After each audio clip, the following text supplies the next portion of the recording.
We didn't even address rose gold, is what we forgot. Rose gold or no? What about it? Is there going to be rose gold? Why wouldn't there be? It's allegedly now like that like pink copper color. Right. Is it going to be like space gray where they just keep calling this 20 different colors rose gold despite the fact that they look nothing like each other? It's rose gold, right? It's like, just, I don't care. I don't buy those phones. We have a lot to talk about, and we should start immediately, as we always do, with follow-up. Richard Anderson writes in, if you use all the Apple things, isn't iCloud pretty close to offering full Mac backup? Desktop and docs in iCloud Drive, photos in iCloud Photo Library, music in iCloud Music Library, or whatever it's called, iTunes Match, I guess. One extra thing offered by Backblaze is backup of other folders in User Home, and with storage sharing in the new OSs, the 2 terabyte plan is a good option.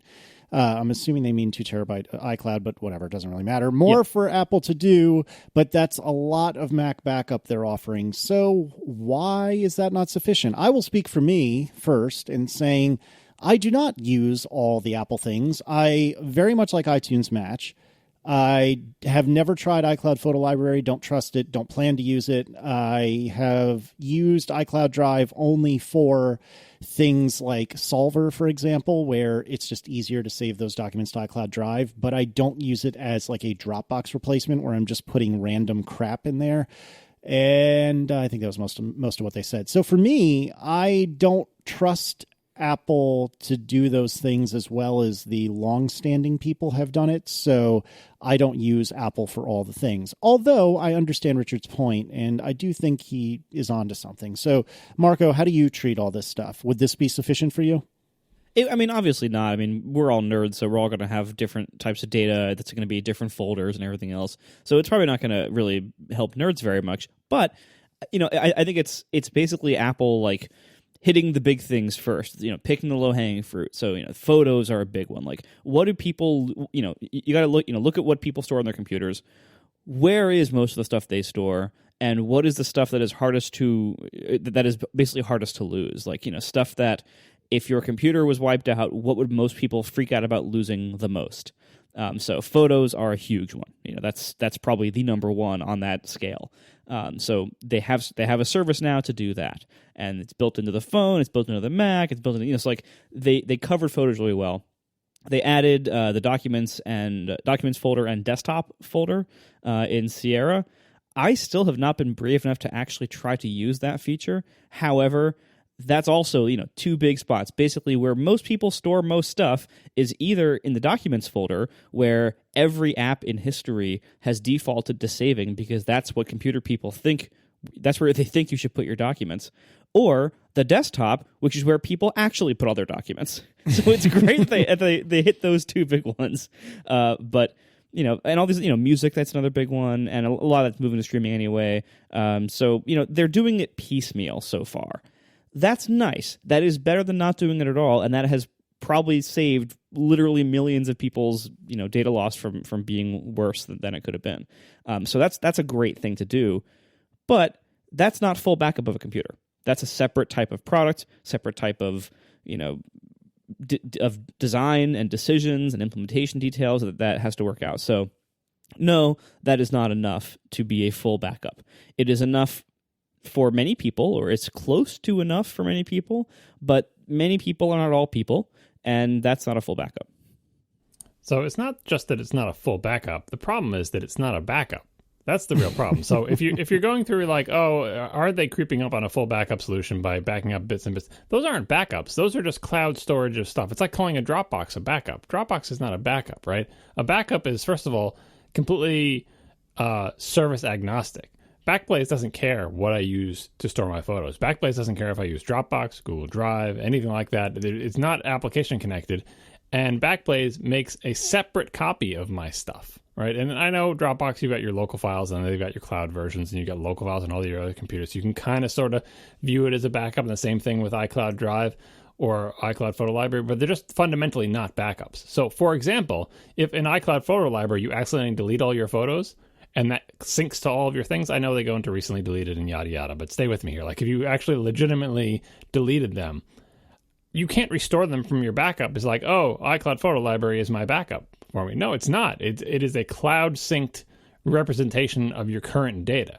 If you totally wipe out your photos or delete everything from your Dropbox or do something else that actually deletes them for realsies out of the recently deleted, out of the trash or whatever, and you go to Backblaze to restore from backup, Backblaze will still have them because Backblaze doesn't care what the hell you do with iCloud photo library, right? It's going to still have those photos or whatever your actual backup solution is. So the key part of a backup solution is it is a separate copy that is disconnected from the programs that created that stuff. Same thing with iCloud backup for your phone, right? If you delete everything off your phone, your previous iCloud backup of your phone still has that stuff on it. So if you're like, oh, I've made a terrible mistake, reset my phone, restore from cloud backup, I think they still give you, I haven't done this in a while, but don't they give you like a date, a series of backup dates where you can restore from your most recent backup, second most recent, third most recent, right? I don't know what the retention policy is. And that's a point of contention of a lot of these backup services. But the nature of a backup is it is a separate thing. So Cloud Sync is great, and I use it in addition to my backups, but it should never be confused with an actual backup because it's a separate job. And you want both. I want iCloud Photo Library. In fact, I have my photos in 2 cloud libraries, but I also have multiple actual backups of my photos. So backups are different than Cloud Sync.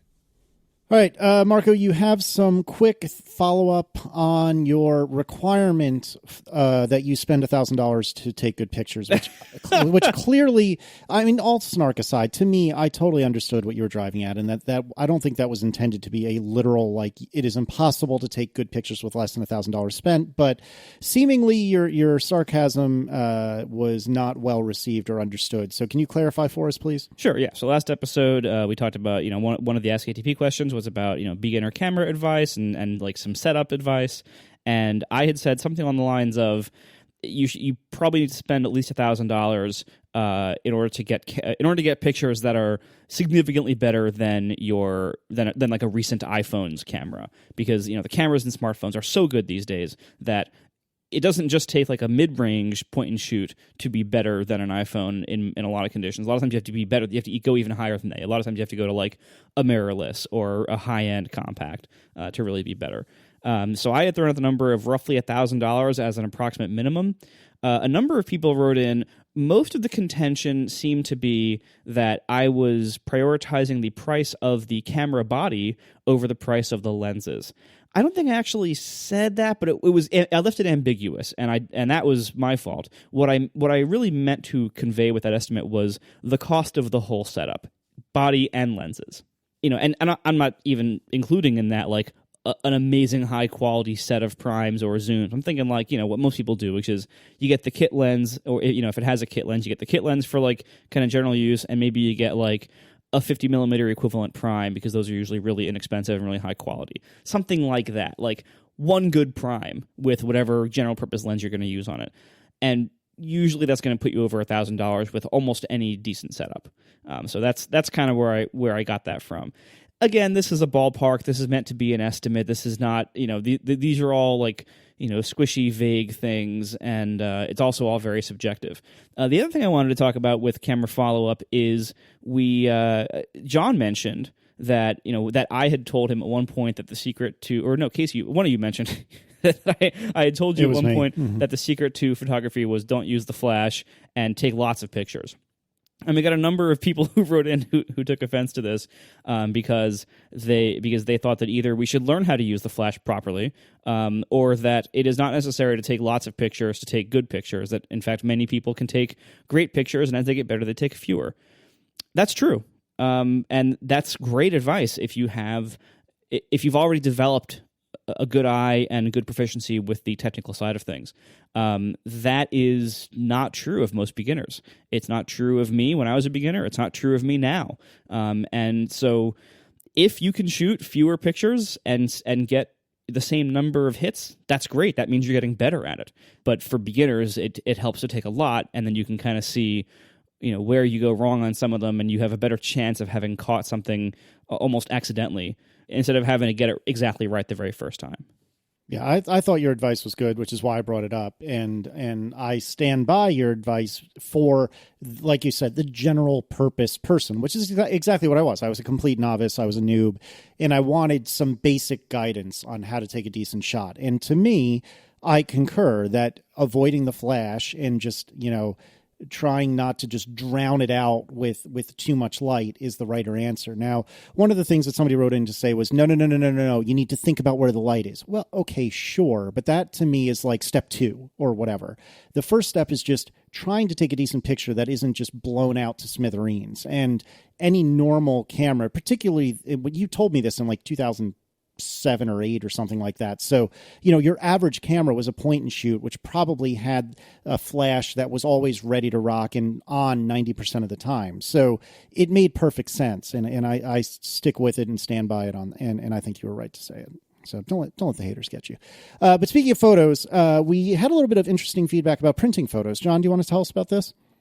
I mentioned it last show, like as a diversity of backup, but also to like print your photos so you actually look at them every day and get to enjoy them. So the enjoyment thing, everyone's all on board with that. But the diversity of backup, a lot of people wanted to point out that many modern processes for printing photos will not stand the test of time. They won't even last as long as the photos printed from like your childhood in the 70s, right? Because of the differences in chemical composition of developed photos, or God forbid, if you're printing them on your inkjet printer, those are going to be, and putting them, somewhere in sunlight, those will be dead in like a week and a half, right?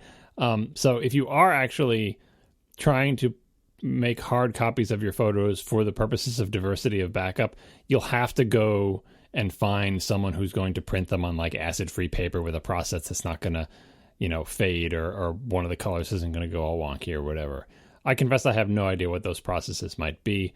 Digital is my backup for the most part, but even if you just have a bunch of prints that will last like even just a few years, they don't have to last 100 years. So they'll last a few years, and if they're spread around, or if you have some sort of digital disaster and all you've got left are the prints, it is possible to recover. You can scan those prints back in. Now, it's not going to be great, but scanning prints back in is way better than losing your pictures entirely. Like we have our wedding photos for a while. We got married before the digital camera age, so they were taken on film, and we had prints of them.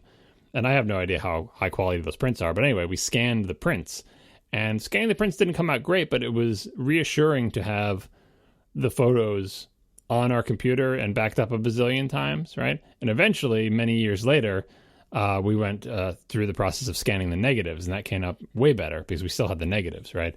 And so now we have digital copies of our wedding photos, in addition to, ones that are in it. We have a wedding album, we have things in frames on the wall. So I feel like we have a pretty big diversity of wedding photo backups. All the digital versions, the negatives, pictures in frames, and pictures in albums. And so that's what you're going for. But like I said, if you're interested in making prints for archival purposes, or to pass on to your children or grandchildren, be sure that you just can't go to a Walgreens and get a print. You have no idea how long that's going to last. You have to do some research on this. All righty. And do you want to talk to me about the plateau of photo resolution? A couple of people wanted to talk about this. I listened back to the show. I thought I had said more about it, but apparently I just thought some of it and said less. This is about the idea that photos get bigger every year. And I was saying that'll level off because you get diminishing returns at a certain point. And you can argue what that point may be. A lot of people said, well, it may not be useful to have 1,000 megapixel image because, you don't need that many pixels for normal sizes that you're going to print it. But now all of a sudden you have the ability to crop subsections of the image and stuff like that. But even in terms of cropping and everything, they will reach a point of diminishing returns. Is it 100 megapixels? Is it 1,000? Is it 10,000? You're not going to have a 10 billion megapixel image. It's just not going to happen. It's not a useful thing unless you're NASA. Taking pictures of the surface of a planet, and even those are a series of other pictures stuck together, right? But this is all talking about plain old 2D pictures. Nothing else in them, just, colors and pixels in a big matrix, right? As soon as you start considering other things, like photos with depth or light field photos, or things that are not simply 2D images, or photos with like live picture photos, or photos where you can 360-degree photos where you can move around or change the focal depth, and all these other technologies that are different than plain old 2D photos, those can potentially be very large. It remains to be seen if those will take the place of plain 2D photos. I have to think that plain 2D photos will still have a place in the world, and that those will be capped in the same way that audio is essentially capped. We have 2 ears, and yes, you can have multi-channel audio, and yes, you could go up in higher bit depths and resolutions, but for, at a certain point, and we may already be at that point, digital audio files are not going to get any bigger than today's biggest, highest resolution, totally uncompressed audio, because there's no point in taking 100,000 times more space than FLAC.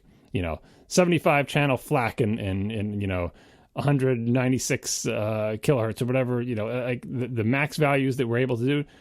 There's no point in going much bigger than that, because the limits of human hearing, right? Same thing with vision.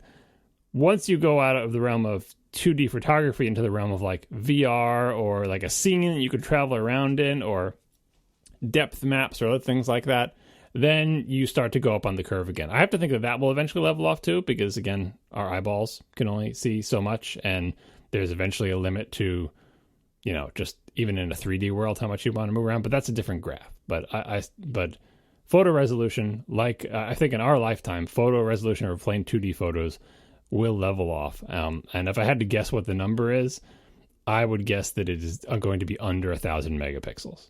So probably some number of hundreds of megapixels, maybe as low as 100 or 200. And that will be like the point at which people, in the same way MP3s, like it seems almost like 256 kilobit lossy compressed files are like, yeah, we can do better than that. But at this point, consumers are fine with it. So we'll just stick with that. So I think that will happen. So don't worry about storing, if storage sizes keep going up, with the current trends, because we always have more stuff to store, like video and all the other things that we have. Hell, pretty soon each game is going to be 100 times the size of like the biggest hard drive I could have imagined like 10 years ago. We'll have plenty of room for generation upon generation of photos in our storage.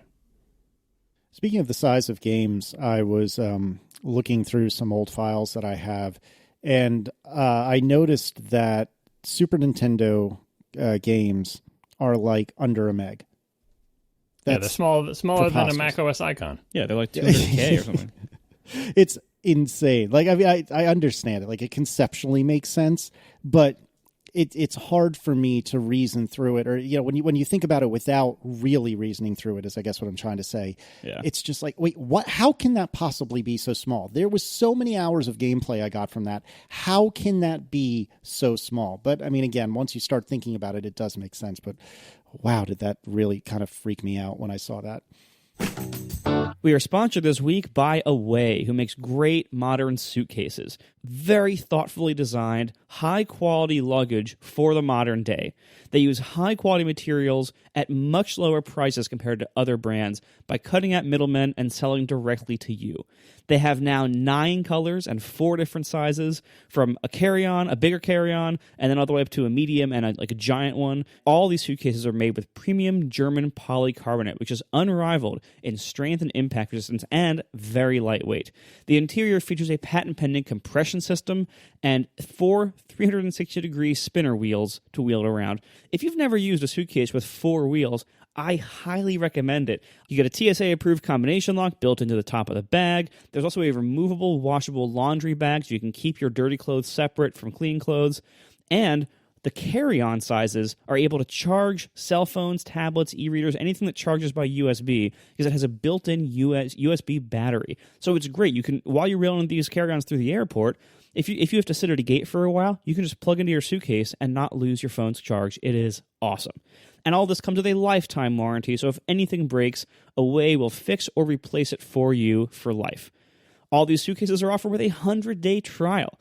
So you can live with it. You can even travel with it during those 100 days. They don't mind. They know that's what you have to do to try it out.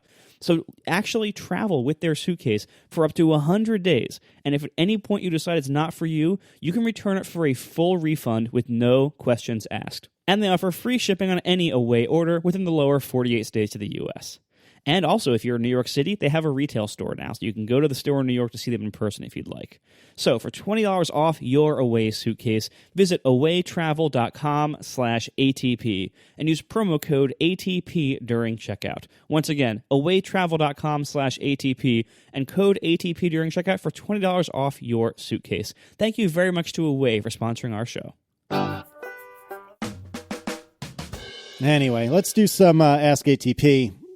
Thomas Holliday writes in to say, Apple distributes not a lot of WWDC tickets with a lottery. If Apple reused its WWDC ticket system to allocate first-day iPhone whatever shipments, would that be better or worse than what they do now, which is a screen refresh clickfest? After the iPhones are up for sale, in presumably next week sometime, I will tell you our secret to how to avoid the screen refresh clickfest, which really means Marco or John is about to tell you the secret to avoid the screen refresh clickfest. Force quitting the app and using the app? Yeah, basically. Just use the app on your phone. That's well, the way but to do it. The reality is, like, no matter what method you pick, whether it is refreshing the store page in a web browser or whether it is using the Apple Store app, which is definitely the method I recommend, and even if you take all the shortcuts, like if you first set it up as a favorite after it's been announced before it ships, then you can go in and just go right to your favorites and order from there in the app. Like, there are ways to make this faster. However, the way the store has worked in the last few years, different areas, I don't know whether it's because of CDN caching or different region caching, or it seems like there's something about caching or going live. Not every region goes live at the same time.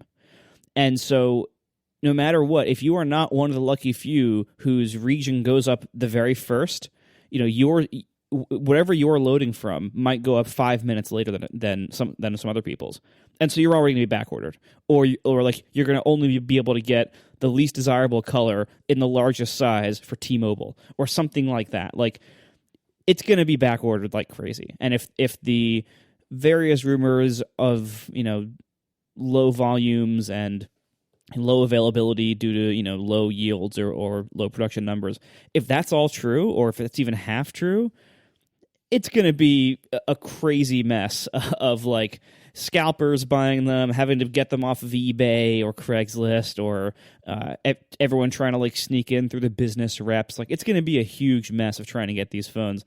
I would say probably until January, maybe even longer than that. So just expect going into it that almost no one's going to have these on day one, unless you are willing to pay a large premium or you get very, very lucky. Yeah, and I actually wrote up a blog post on all this last year, and we'll put a link in the show notes. It's called iPhone Pre-Order Lessons Learned, and basically it's exactly what you described, Marco. Set up your favorite in the Apple Store app. Get your Apple Pay settings squared away in advance. Make sure your shipping stuff is squared away, et cetera, et cetera. It ended up that, according to this post, that my pre-order went through at 3:11 in the morning. If you recall, the pre-orders in years past have always started at midnight Pacific because apparently the world revolves around California. Anyway, so they went up at 3 or so our time, and then it's never actually on time because besides caching, California is not exactly a punctual area of the world. Don't at me. You can email Marco about that. Don't hate me. It's They're even true. on vacation But anyways, at midnight. yeah, even on vacation at midnight, they're still not punctual. It drives me bananas. But anyway, the point is that 3:11 was when I finally got it through, and what I ended up doing was just what Marco said, force quitting the Apple Store app, trying again, force quitting the app, trying again, et cetera, et cetera. And that is, and I've tried just about every mechanism for buying iPhones over the last few years, and that is the one I do recommend. It may not work this year, it may not work for you, but that is what I recommend. John, what are your thoughts on this? Oh, to actually answer this question, would it be better if they used a lottery? No, it would not be better if they used a lottery. It would be worse if they used a lottery. And the difference between WWDC tickets and iPhones is that iPhones, they make more of them, right? So you may not get it as soon as other people, but you're going to get an iPhone if you want one eventually. Whereas WWDC tickets, if you don't get one of them, that's it until next year, right? So a lottery would be worse because that's just more bookkeeping and the added bit of randomness. And like I said with WWDC tickets, when we talk about WWDC lottery, I kind of like the idea that people who are willing to stay up at 3 a.m. and have these elaborate systems put more effort into it, showing they care more about getting it on day one, and they're rewarded for that. Whereas a lottery is like, oh, well, everybody's equal in the eyes of the lottery and it's just totally random. And so I like the idea that there's something people can do to try to get an iPhone sooner. But like I said, unlike WWDC tickets, if you don't get one, that doesn't mean you can never have one of these iPhones. You just have to wait a little bit longer. Rest assured, Apple will sell you one, unless it's like the white iPhone 4, and then in which case you might have to wait a really, really long time. But you'll get one eventually. So lottery would be worse. All right. Monty Thomas writes in, is there a perceptible difference under normal viewing conditions between 4K UHD and 1080p HD? If so, is that difference substantial enough to justify TV and Blu-ray upgrades? Recently, I've been reading some articles that Steve Yedlin, the director of photography of The Last Jedi, has written on the topic of 4K. He argues that 4K is used by TV manufacturers and others as a marketing gimmick and is not a valuable feature in itself. This seems to be a compelling position that I've seen little meaningful counter-argument against. I don't really know anything about this, so I'm going to throw in my 2 cents so I can feel smart and then give it to John. But my understanding is that it's HDR that's the real good stuff, and that 4K, in most cases, until you get just a comically large TV, really isn't that great. So, John, what's the reality? So there are plenty of meaningful counter arguments because, as you noted, first of all, 4K, when you see like that on a television, it represents a set of industry standards that people have all agreed on. Only one aspect of which is the increased resolution. There are other aspects to it. Setting aside HDR, which you're right, is probably a much bigger deal than 4K. The plain old 4K standards have different bit depths, different frame rates, and all sorts of other things, different color profiles, right? All sorts of other things that make the picture better. Now, as for the resolution itself, there are, I tried to find a good one for the show notes. This one I found is reasonable. There are calculators you can put in to say, how big is my TV? How far away do I sit from it? And at what point does the increased resolution become meaningless? Now, the question of become meaningless is tricky because a lot of these things use like, the eye is no longer able to resolve anything, smaller than this particular size or whatever. That's not necessarily the point at which the picture is indistinguishable. Because you're not trying to resolve individual pixels or lines distinct from each other. The eye can still perceive increased detail, even if it can't perceive the boundaries between the pixels, right? But nevertheless, there is a point at which your distance from the television combined with the size of the television means that 4K is completely indistinguishable from 1080, 1080 is indistinguishable from 720, so on and so forth. So a lot of these charts have a thing that shows your screen size and your distance and a bunch of lines, and you can, plot the things and find out where you lie, and they show a region of the graph where it's like, if you are in this region of the graph, it doesn't matter if you have 1080 or 4K or 720 because they all look the same to you. So use one of these viewing distance calculators, one of which we will put in the show notes, to see if it makes a difference in your setup. But like I said, keep in mind that 4K resolution is just one aspect of 4K and not even the most important aspect for most people in most setups. HDR is... I don't know if it's part of the 4K standards, but anyway, HDR comes in modern TVs, and that is more important than 4K resolution. And the color profiles and bit depth are also probably more important than the resolution. So, yes, 4K TVs are probably worth it. And bottom line is, like so many things before, you don't have a choice. Like, eventually you won't even be able to buy a non-4K TV, so don't sweat it too much. And rest assured that it's not just a marketing gimmick. It does, modern TVs... 4K, UHD, HDR capable TVs have better picture than 1080 TVs, even if you can't see the resolution difference.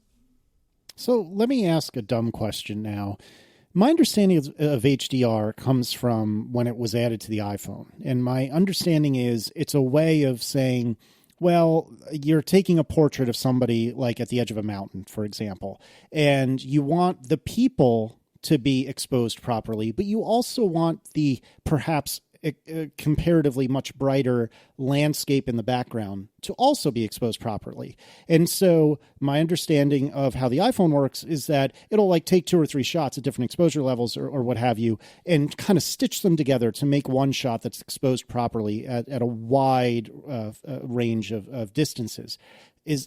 Assuming that's the case, why is this on the presentation slide? Like, what makes that to me is a capture time issue. What makes it a display time issue? So yeah, you're looking at it at the opposite end. You're looking at it at capture. What you're trying to do is, like, your sensor has a certain dynamic range. You know what this is like if you're taking a picture with a film camera or any kind of camera. Depending on how you have your your camera setup in terms of what's the aperture, shutter speed, the speed of the film in the old days, your sensor, blah, blah, blah, blah. The bottom line is certain areas below a certain darkness are 100% black, and areas above a certain brightness are 100% white. That represents the dynamic range of your current setup of taking a picture, right?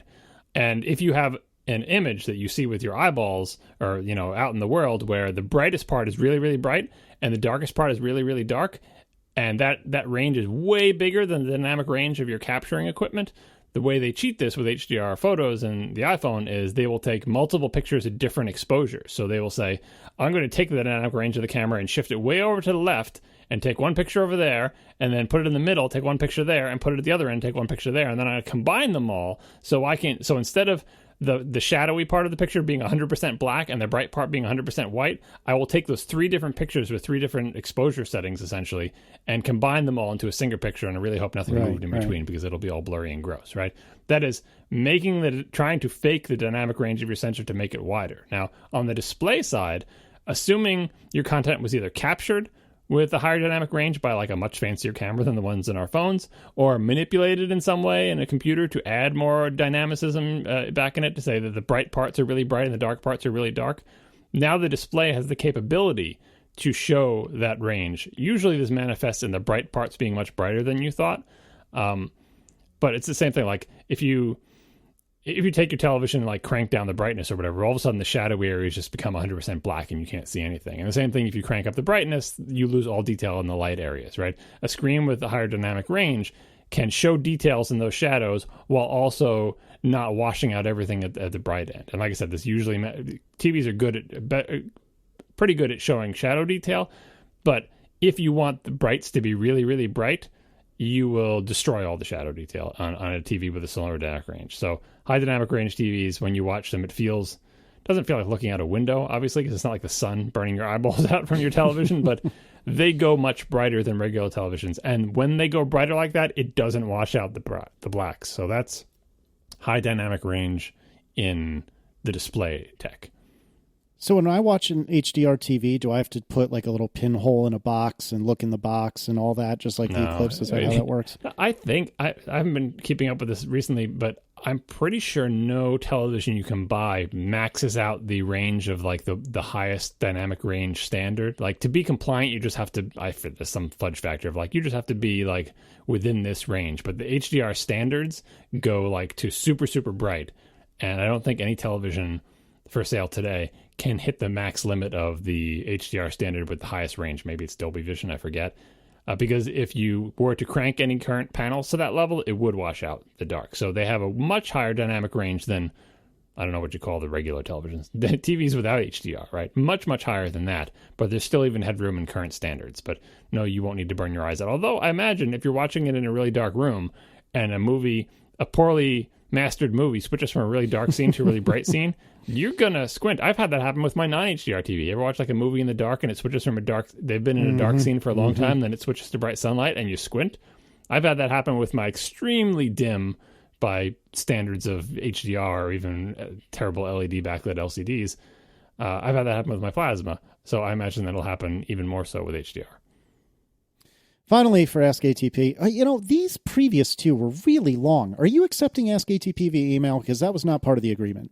Those were tweets.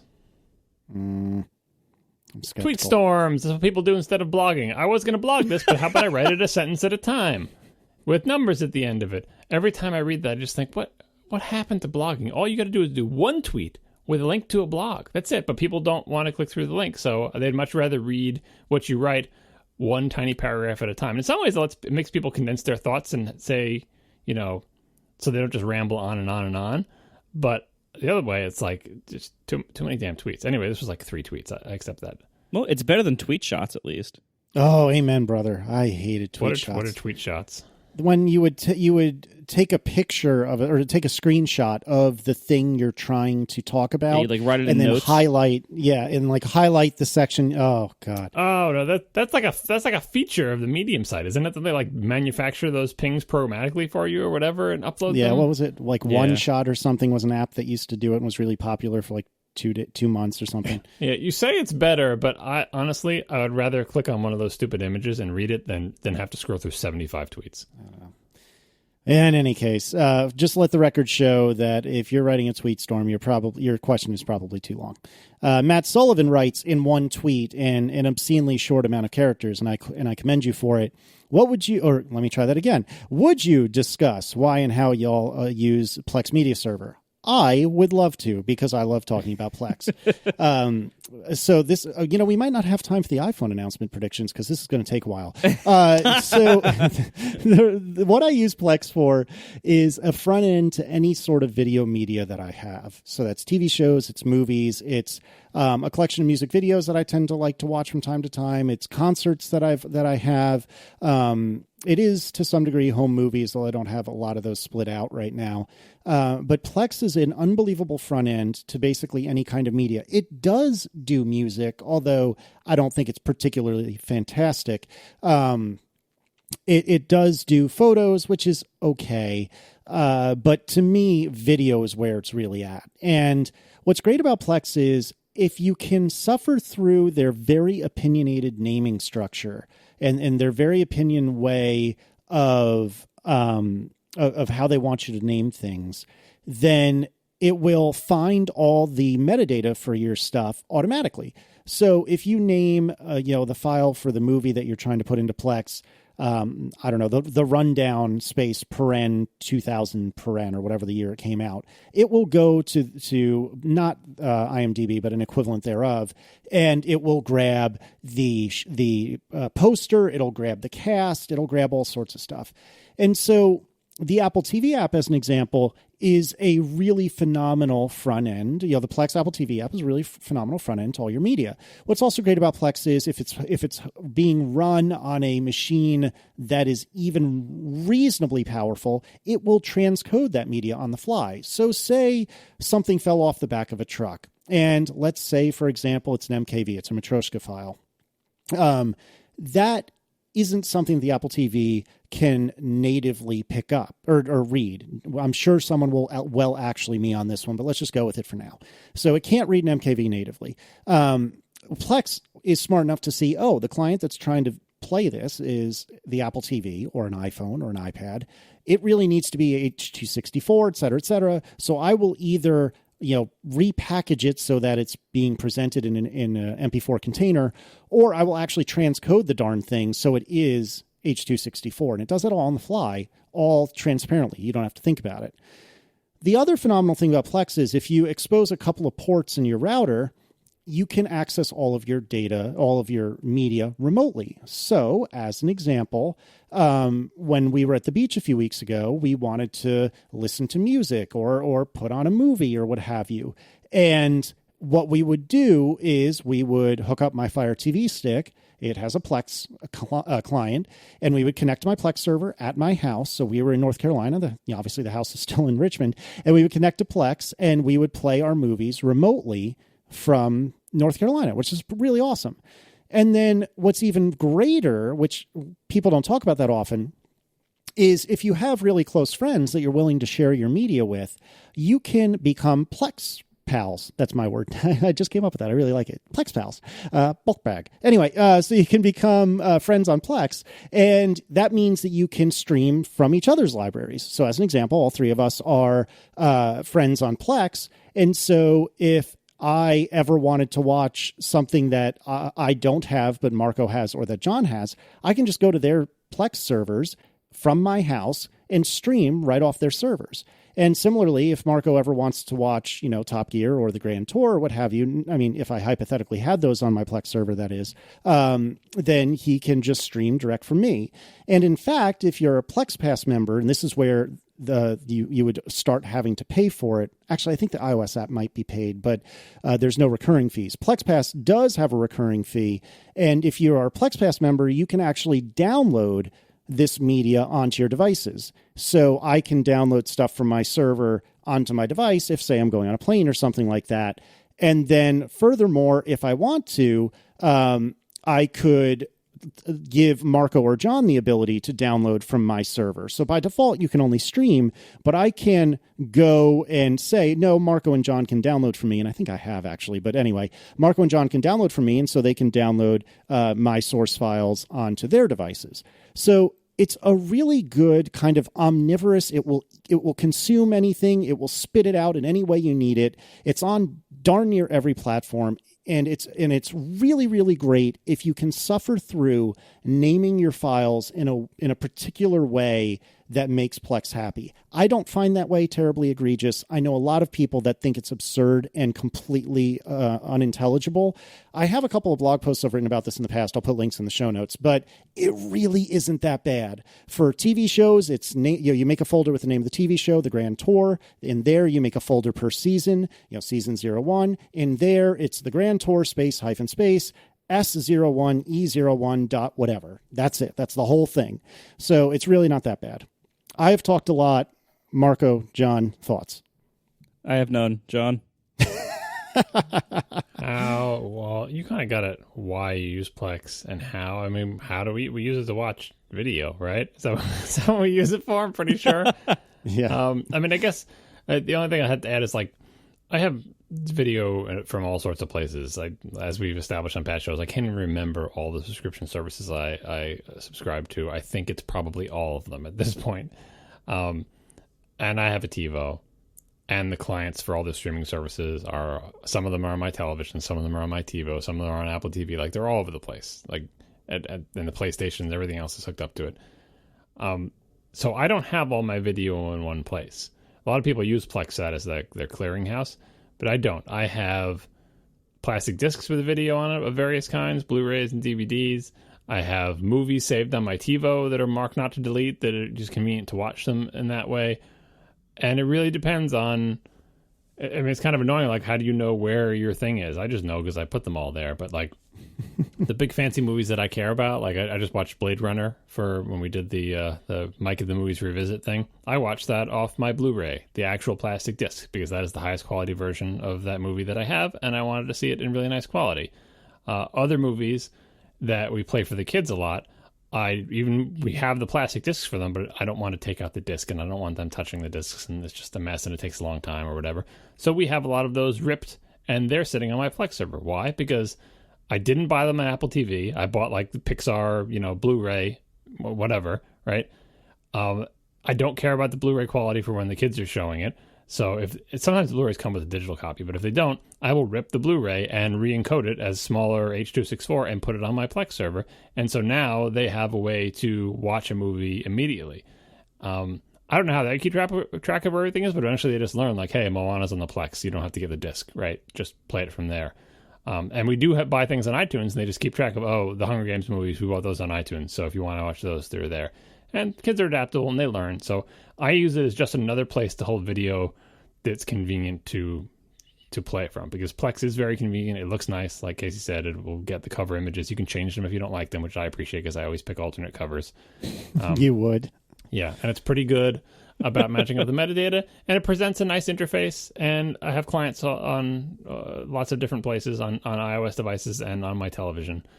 So that's why I use it. That's why despite all the things I already have in my life that I just listed, I found room for one more thing, which is a convenient place to play video that's not on a plastic disc or purchased in DRM encumbered from some other service, or streaming, obviously, or recorded from TV. I got a lot of video in my house. Yeah, to be fair, I do have a bunch of plastic discs, but generally speaking, I will rip them, and in a lossy way, which I know offends John, but to me, it's fine. But I will go and buy the plastic disc and rip it so I don't have to worry about being DRM encumbered. I almost never buy anything video on iTunes because I want it to end up in Plex, and I don't want it to be DRM'd. But I did kind of skip over the how, and we've talked about this, I think, semi-recently on the show, but very, very briefly, all of my media is on the Synology, but the Plex server software is on the iMac. The iMac and the Synology are both on always. And so the iMac looks at the Synology via a network share and crunches all the media off of that. Synologies do run Plex natively. There's been conflicting experiences even within the three of us, whether or not our Synologies are fast enough, good enough, strong enough, quick enough, etc., to transcode things on the fly. In my experience, it very much was not, but I think the media that I was asking it to transcode was not already H.264. now that I've been doing a very, very good job of curating what enters my Plex server and making sure it is always transcoded to H.264 before Plex gets to it, now I wonder if it wouldn't be so bad, but I haven't done any further tests since then. You got to change the quality to original. Like, don't, like, the remote quality or whatever, change it to, well, there's two qualities, local and remote. At the very least, change the local quality to original, even on your iOS devices. That will tell it, if it already is in the right codec, do not attempt to downsample it to a lower resolution. And that will go a long way towards making your streaming from your plain old Synology work fine. I do the same thing as Casey, but I also have Plex running on my actual Synology, pointing to the exact same media. They have separate libraries, which is a little bit annoying to keep in sync, but I mostly go from the Synology because my iMac isn't always awake. It's my wife's computer. Sometimes it's asleep. And the Synology is, far away, and I don't have to know what I'm doing to it by streaming movies. I don't hear it. It's in the basement. That's my ideal. If it doesn't work on the Synology in the rare case, then I try it from the iMac. Yeah, the only problem with doing it original is if you have something that is truly big, then your downstream connection may not be able to handle it. So as an example, normally at the beach, we have truly terrible internet connections via Wi-Fi, and streaming video is not the sort of thing you would want to do over tethering. So a lot of times, including this past beach vacation where we had better Wi-Fi than we've ever had, it was still too slow to get a lot of like 1080 stuff without any sort of downsampling or anything like that. So I agree with what you said in principle that, doing it where it's just blindly dumping stuff across the internet will make it a lot easier on the Synology, but that may be overloading your internet connection if you're outside of the house. Within the house, oh, absolutely, you should be fine. Also, the chat room is asking, do I have my Plex library backed up to Crash Plan? Yes, I do. Yes, I understand, given last week's discussion, that some of that is redundant, especially since I just said a lot of this I have on Blu-ray, but I prefer it that way because to separate out what is redundant and what isn't would be a nightmare. And also being asked in the chat room, what do I use to transcode every incoming file? Either Don Melton's video transcoding script is what I typically use, and if not, I'm using FFmpeg, and I'll put links to both of those in the chat, or in the show notes, excuse me. Just to be clear, Plex has separate preferences for when you're on a LAN versus when you're on the internet. That's true. I forgot about that. You're right. Like I said, set your local connection to original, because I have gigabit Ethernet between all these devices, like wired. None of this is on Wi-Fi. Everything is connected to wire, so it's like no problem whatsoever. And remote is where you have to pick what kind of quality downgrade you want. But you can change that setting from the clients. You can say, let me try original. Nope, not going to happen. Let me try transcoding. And, you that's keep exactly what I did. it until you get it. Yep, that's exactly what happened at the beach. I was like, oh, yeah, we'll just use original. Oh, that didn't work for Beans. All right, well, let's try it slightly down. I think, let's crank it back, but still keep it 1080. Oh, that didn't work. All right, let's crank it back to 720. Oh, I think we're almost there. Let's crank it back to crappier 720. Ah, okay, there it is. Finally, we've got it. And by the way, within the house, like I said, I don't have any devices that will play these things back at correct 24 frames per second cadence.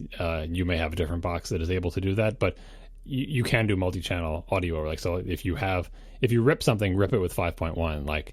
I always make sure I rip it with 5.1 because it will stream the original quality, which obviously is a downgrade from what was on the Blu-ray because I'm not doing 50 gig rips if I can help it.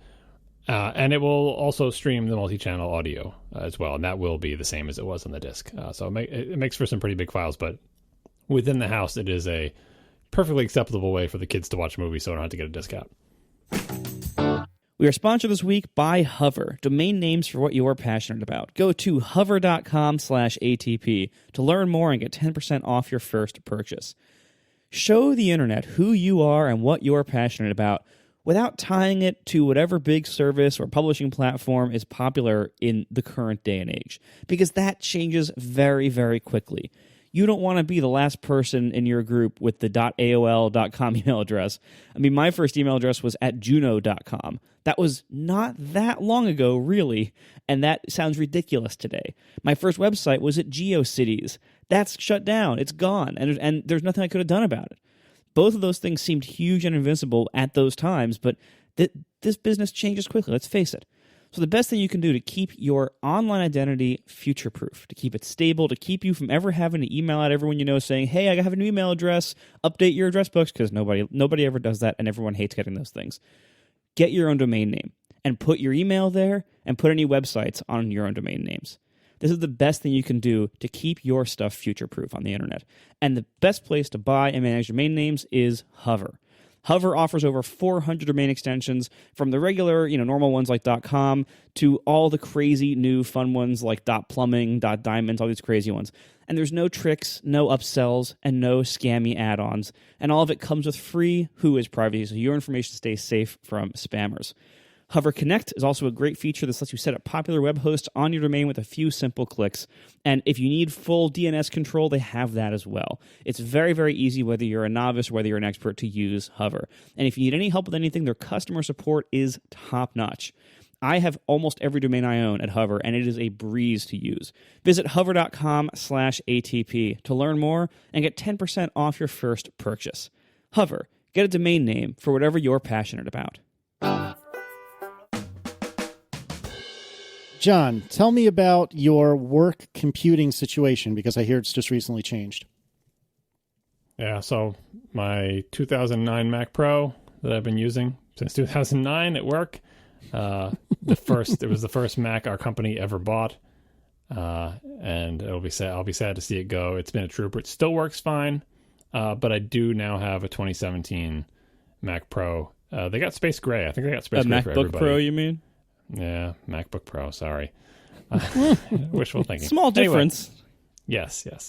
So now I have that, and I know, Marcos had 17 of them, and in case he has one, and you've already still hate it, by the way. Given your impressions about all these things, but now I have one, so I have some actual hands-on impressions with it, aside from my sadness of trying to retire my other computer. So first, the computer itself, like, no surprises, I'd seen them in person or whatever, but actually using one for real at work very quickly let me know in practical terms which things bother me and which don't. First, the keyboard. I've typed on it a million times in the store. I've even typed on 2017 ones with the different damping and stuff, right? Like, it's not a surprise, but again, you do a day of work in it, and it is different than when you're in the store just playing. I think I mostly like the keyboard. Right. I'm not sure if I would choose a desktop keyboard with this, but as far as laptop keyboards go, it mostly agrees with me. I like the fact that it is quieter. I feel like I can type fairly efficiently on it. If I have one complaint about the keyboard, it's that I think I may be pressing harder than I need to, which is weird because the travel is so low. You think I'd be pressing less hard, but I don't know if I don't know. I feel like I'm more gentle on the Apple Aluminum Extended. And I use the keyboard for only a couple of days for reasons I'll get into later before I switch back to my Apple Extended Aluminum. So obviously I don't want to use like that tiny cramped up keyboard without home and end and full size arrow keys and all the other things that I hate about laptop keyboards, right? I am using it in clamshell mode, by the way. I really like Touch ID because my work computer, I have to enter my password every single time I come back to the desk, every single time. And my password is long and complicated for stupid security reasons.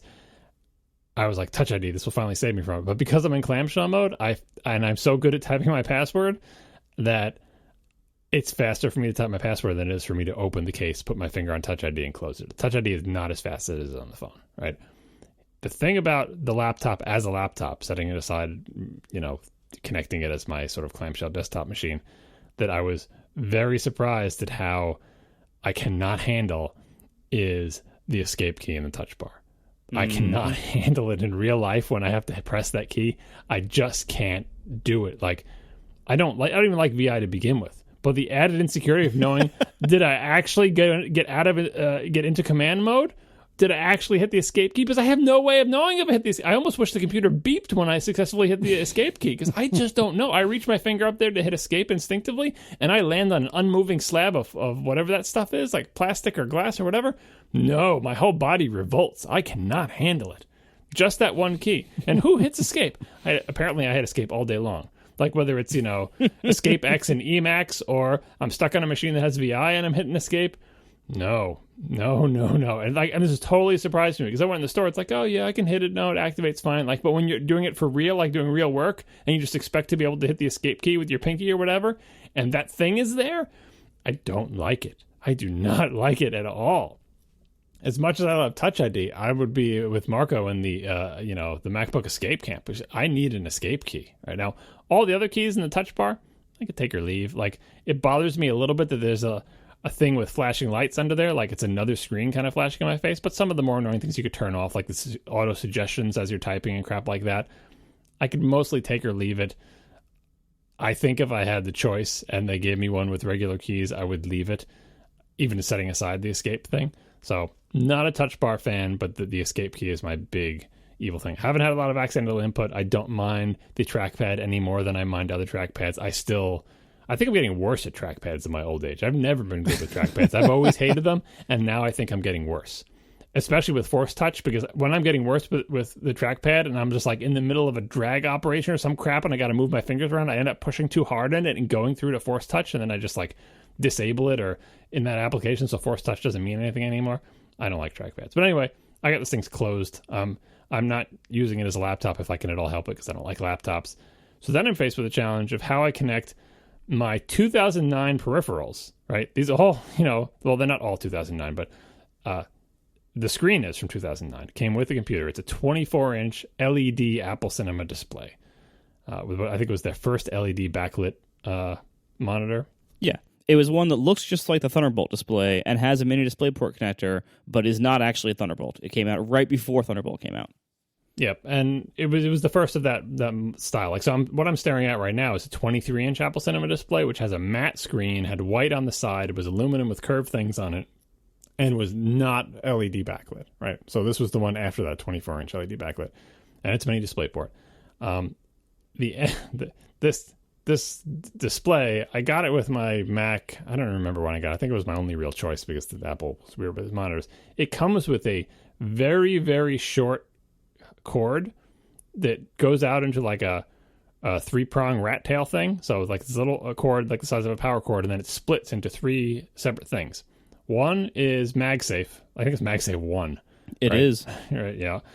Which I've never used and still can't use. It just sits there being annoying and magnetic. 2 is the mini DisplayPort connector, which, as Marco said, is actual mini DisplayPort, not Thunderbolt of any stripe whatsoever. And the third cable coming out of there is USB. And the USB connects the monitor's speakers, microphone, and camera that are all built into the monitor.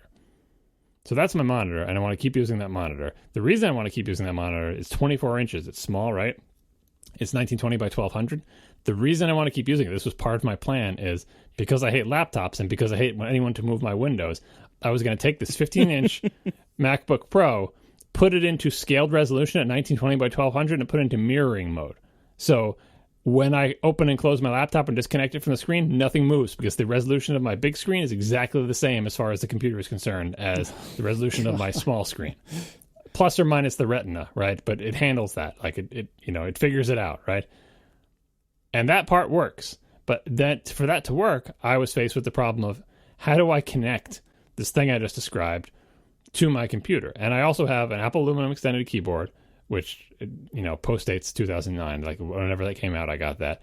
And I have an ancient USB mouse that I use at work, right? My challenge was, how do you get all these things connected to your laptop? And I thought every adapter that you could possibly need, but I was wrong. And also work gave me like this little docking station thing. The docking station, I don't know what brand it is, but it's a thing that plugs into the 2 Thunderbolt ports on the side. Like it takes both of them up. It's sturdy, like it goes in both ports, so it doesn't like twist or anything like that. But then it hogs both ports. And what it has on it is 2 USB-C. I think that both may be power pass-through, or maybe just one of them is. 2 USB-A, SD card, and HDMI. None of those are helping me with my monitor, and it would be hogging 2 ports. So that's out the window. I can't use that at all. Or at least I didn't think I was going to be able to use that. So I have a bunch of adapters. First thing I did was like, all right, I do have USB to plug in. I have USB from my keyboard, and my mouse is plugged into my keyboard because my keyboard serves as like a hub, and the mouse is attached there, right? So why don't I connect the keyboard? Why don't I try this stupid docking station thing, plug it in, use one of its 2 USB-A ports for my mouse and keyboard, use the second USB-A port for my monitor. But that doesn't work because the monitor rat tail can't reach the USB on that side because the mini DisplayPort rat to the other side, so it doesn't physically reach. Then I plug my keyboard into the USB thing. Let me just use the mouse and keyboard. Nothing. Keyboard does not work. Mouse does not move. Nothing. Right? Tried it on the other port. Took it in. Took it out. I was like, does does this keyboard not work with a 2017 Mac Pro? I could not for the life of me figure it out. Book.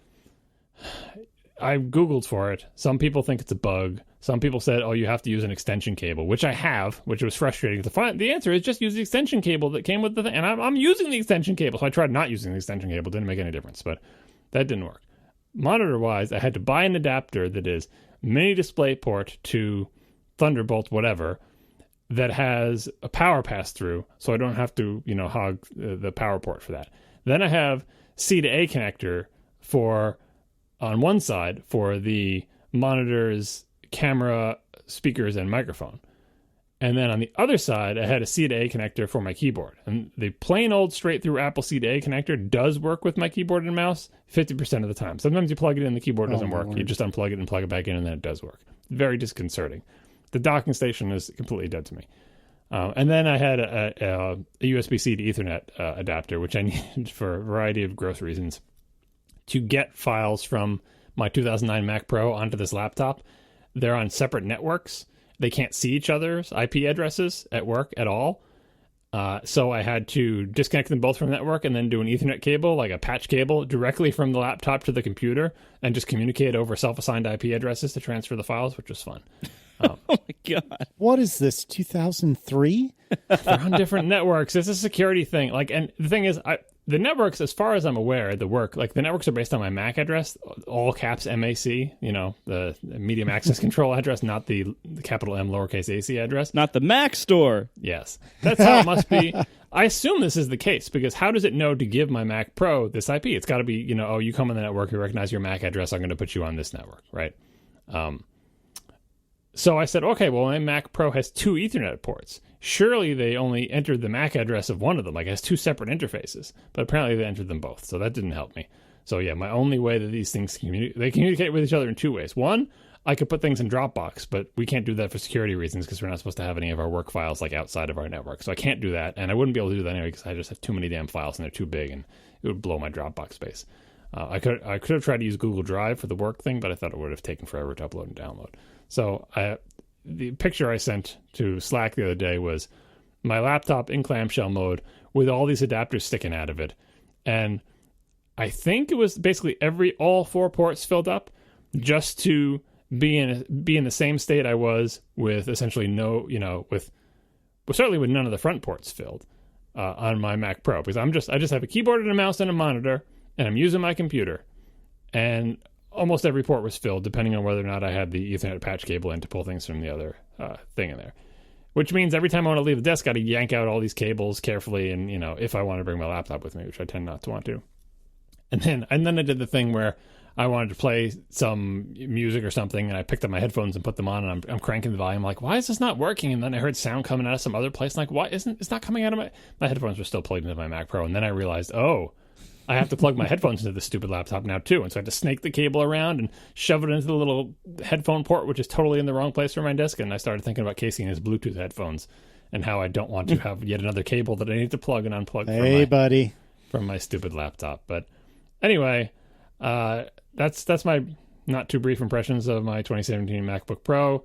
Don't have much to add other than I can't handle the escape key, and laptop plus dongles does not make a desktop computer user happy, especially one with 8-year-old peripherals, which is mostly my fault, but I didn't have an option to get a laptop, so it's kind of work's fault too, or option to get a desktop. But, so there you have it. Before you get a billion emails, are you looking to upgrade your peripherals or try newer peripherals? Like, can you try Bluetooth for keyboard and mouse, for example? I know you have like a 30-year-old mouse, but are there no other keyboards and or mice that you're willing to entertain that are perhaps Bluetooth? I thought about getting the new wireless one with the key switches you like, the Apple extended wireless thing. I thought about that, but then I said, well, then where am I going to connect my mouse? Right? And then basically I have to get USB-A into this computer somehow. And I guess I could get a Bluetooth mouse too eventually, but it's like, how much money am I spending here on, or, how much of my like desk budget do I have left to buy peripherals that replacing perfectly good working peripherals? And I like my mouse and I like my keyboard. And I'm pretty sure I would like the one that with the key switches you like too. I'm pretty sure I would like that. It's got full size function keys on it instead of the half size things. I think I would like that keyboard, but it's serving as the USB connection point for my mouse, which means I don't have a mouse cord that's like dangling all over the place. And I know corded mice are so, weird people, but remember, I'm the person who searched eBay to buy this exact like 1990s model. It's like the Logitech USB wheel mouse is the name of it. It's before they started adding letters and numbers. It's not like the MX anything or the G anything. It is just Logitech USB wheel mouse. It is really, really old, and when my work one died, I went on eBay and found another one. So I really like my mouse. I don't want to change it. My mouse needs to connect to my keyboard. Bluetooth keyboards don't have a place to connect USB, so it's all one big chain that leads back to me having crap plugged into the thing. As for monitors, I have a 27-inch Thunderbolt display at home, and I do have a Thunderbolt 3 to 2 adapter that would let me use it with my laptop, but I can't match the screen res, and I can't handle my windows moving, so I don't think I'm going to do that. So much of this you're doing. Can we just put it on record that, okay, yes, being in Dongle Town totally sucks. I totally get that. It totally sucks. But so much of this you're doing to yourself. By insisting on using an ancient mouse, you're kind of doing this to yourself. By being unwilling to have your windows ever move on you, you're doing it to yourself. I'm not saying that's unreasonable. No, who wants their windows to move? Who wants that? Nobody likes that. Who cares? Or run some stuff full screen. If you didn't have 85 tiles on your one desktop, this is why you need to embrace spaces. Full screen. Come on. So I can have one window at a time. That's great. No, you can have two. You know about my windows. I need to have them. They need to be arranged. I don't want them to move. Now, the possible solution is never let my laptop leave my desk. And I may come to that because the 27-inch screen is bigger and nicer than what I have. And it would mean fewer and less crazy dongles, right? Because I could go from 2 dongles to 1. Because right now I have 2 dongles just for the monitor. And one of the dongles is the crazy thing with the power pass-through, right? So I could switch to one very simple dongle because the Thunderbolt display does the camera and the microphone and the speakers all through the one adapter. So I'm tempted to do that just to have a bigger screen at work and also to have fewer dongles. And I may bite that bullet, but if I do that, I'm just never going to open the lid of that laptop, which means I'll never get to use Touch ID, which is sad, or I won't use it in mirror mode. I'll just use it in dual screen mode and just find something to do with that other screen or whatever. But I don't know. I'm still mulling it over. This is just week 1 with the new computer.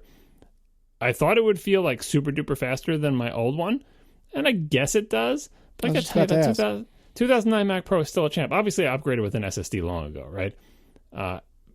And that made it tolerable and not, disgusting, right?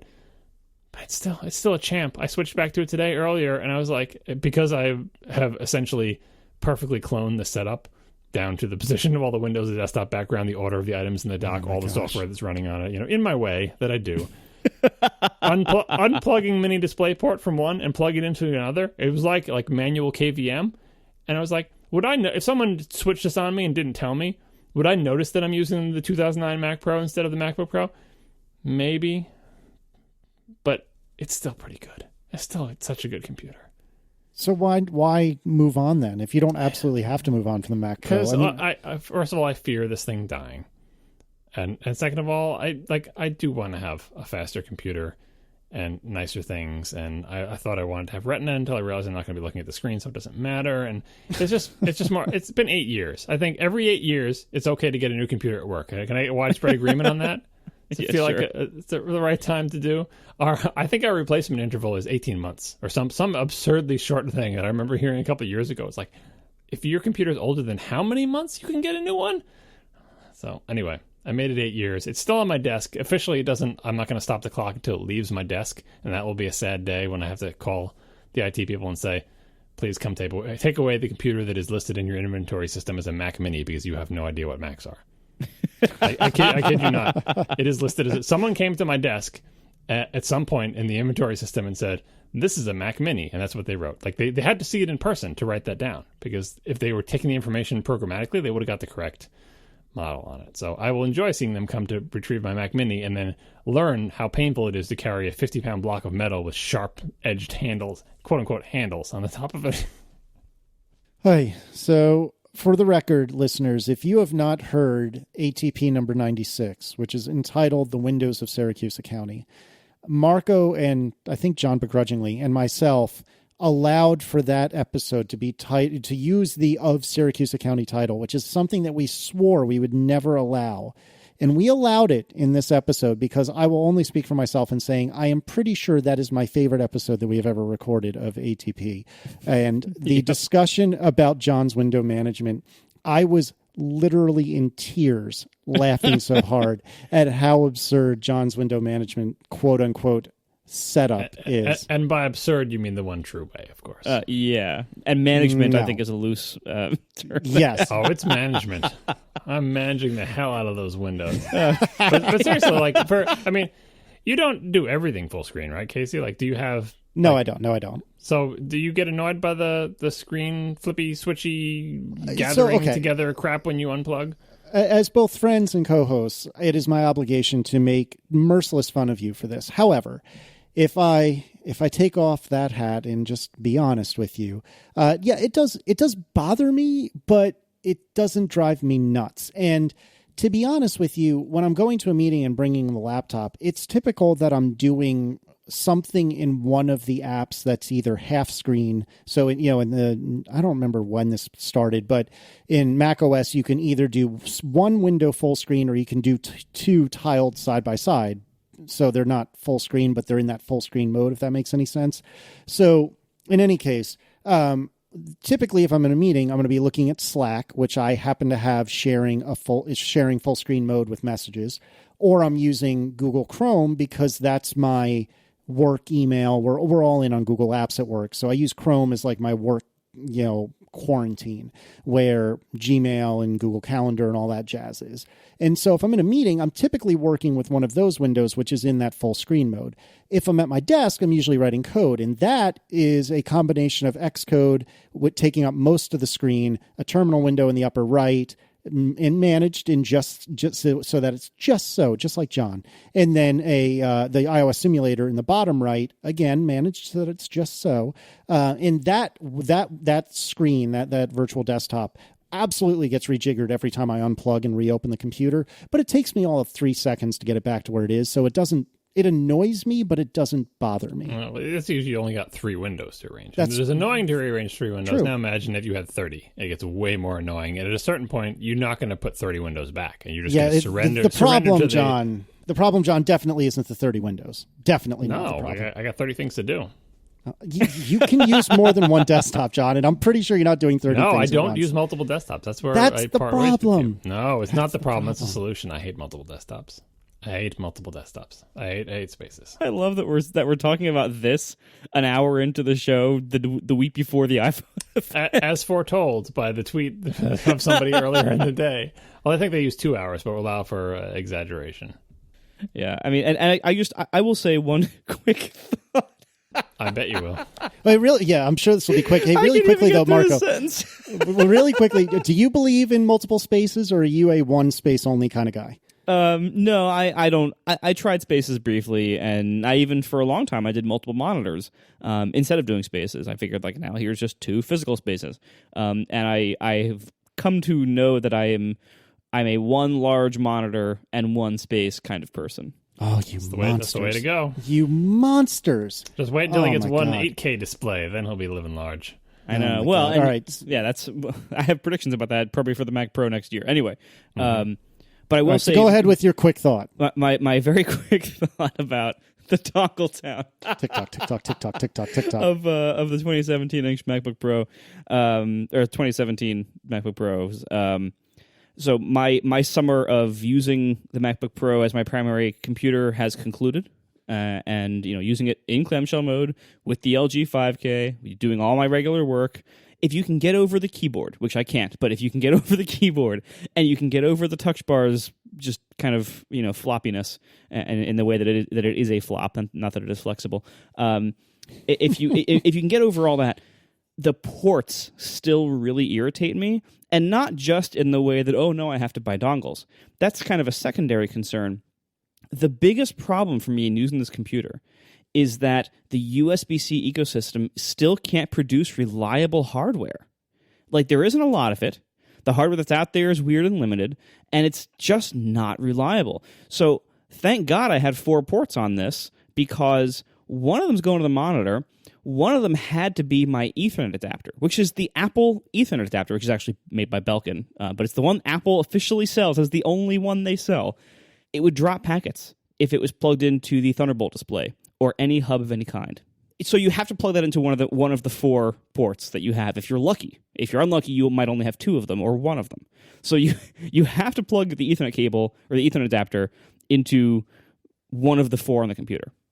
I also had problems with my keyboard. I don't know, John had the same problem. I don't know if this is a keyboard thing, but my keyboard USB adapter, the little wireless receiver for the Microsoft Sculpt, it would only work reliably when plugged into one of the ports on the computer through Apple's USB A to C adapter. It would not work reliably in any other place in this setup, either in another USB A to C kind of hub or splitter thing, or directly into the LG 5K's ports on the back of it.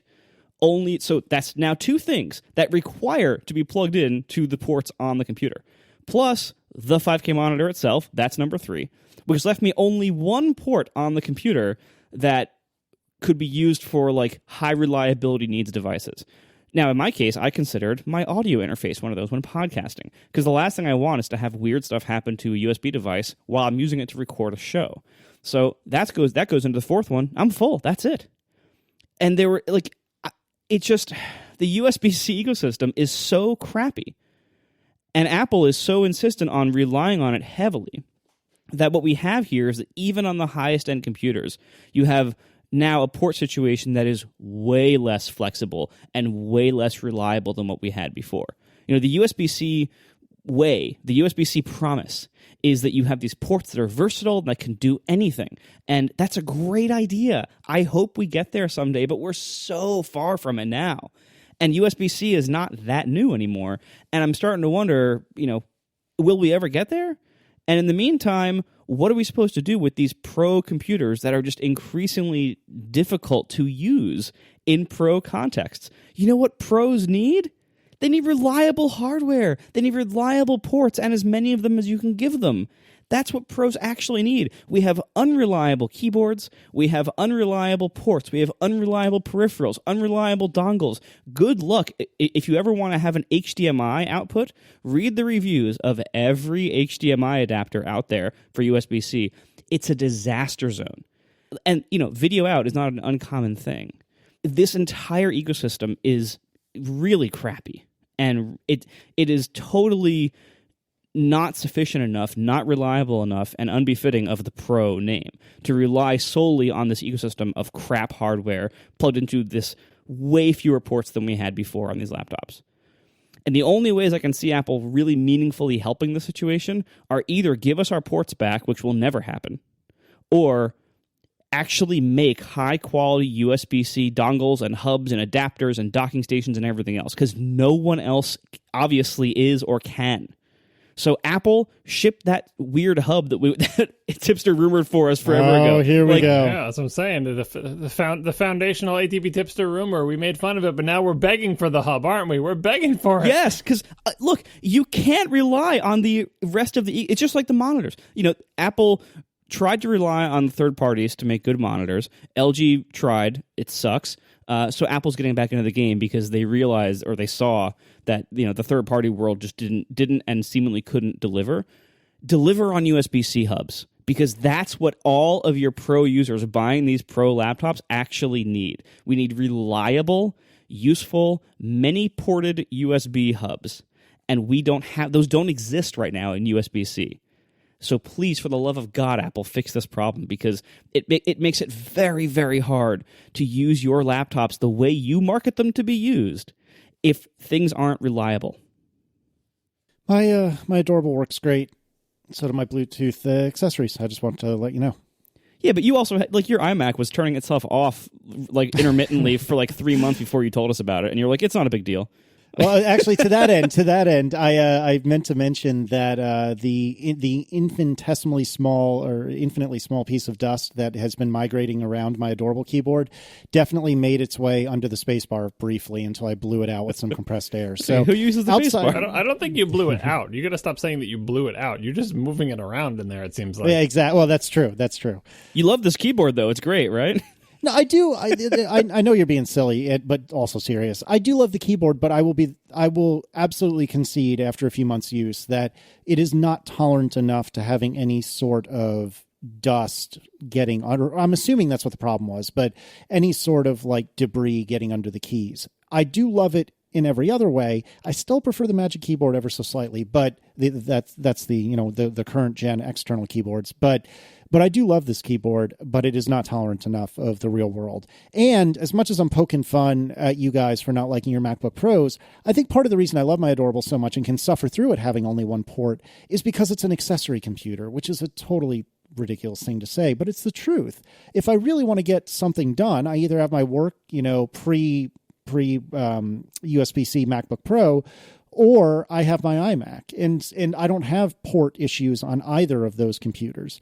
And although the USB-C peripherals that I've bought have been perfectly fine, I'm not in a position where I'm relying them for my livelihood like you guys are. So as much as I'm joking and poking fun, it's really not an apples to apples comparison. It's not fair of me.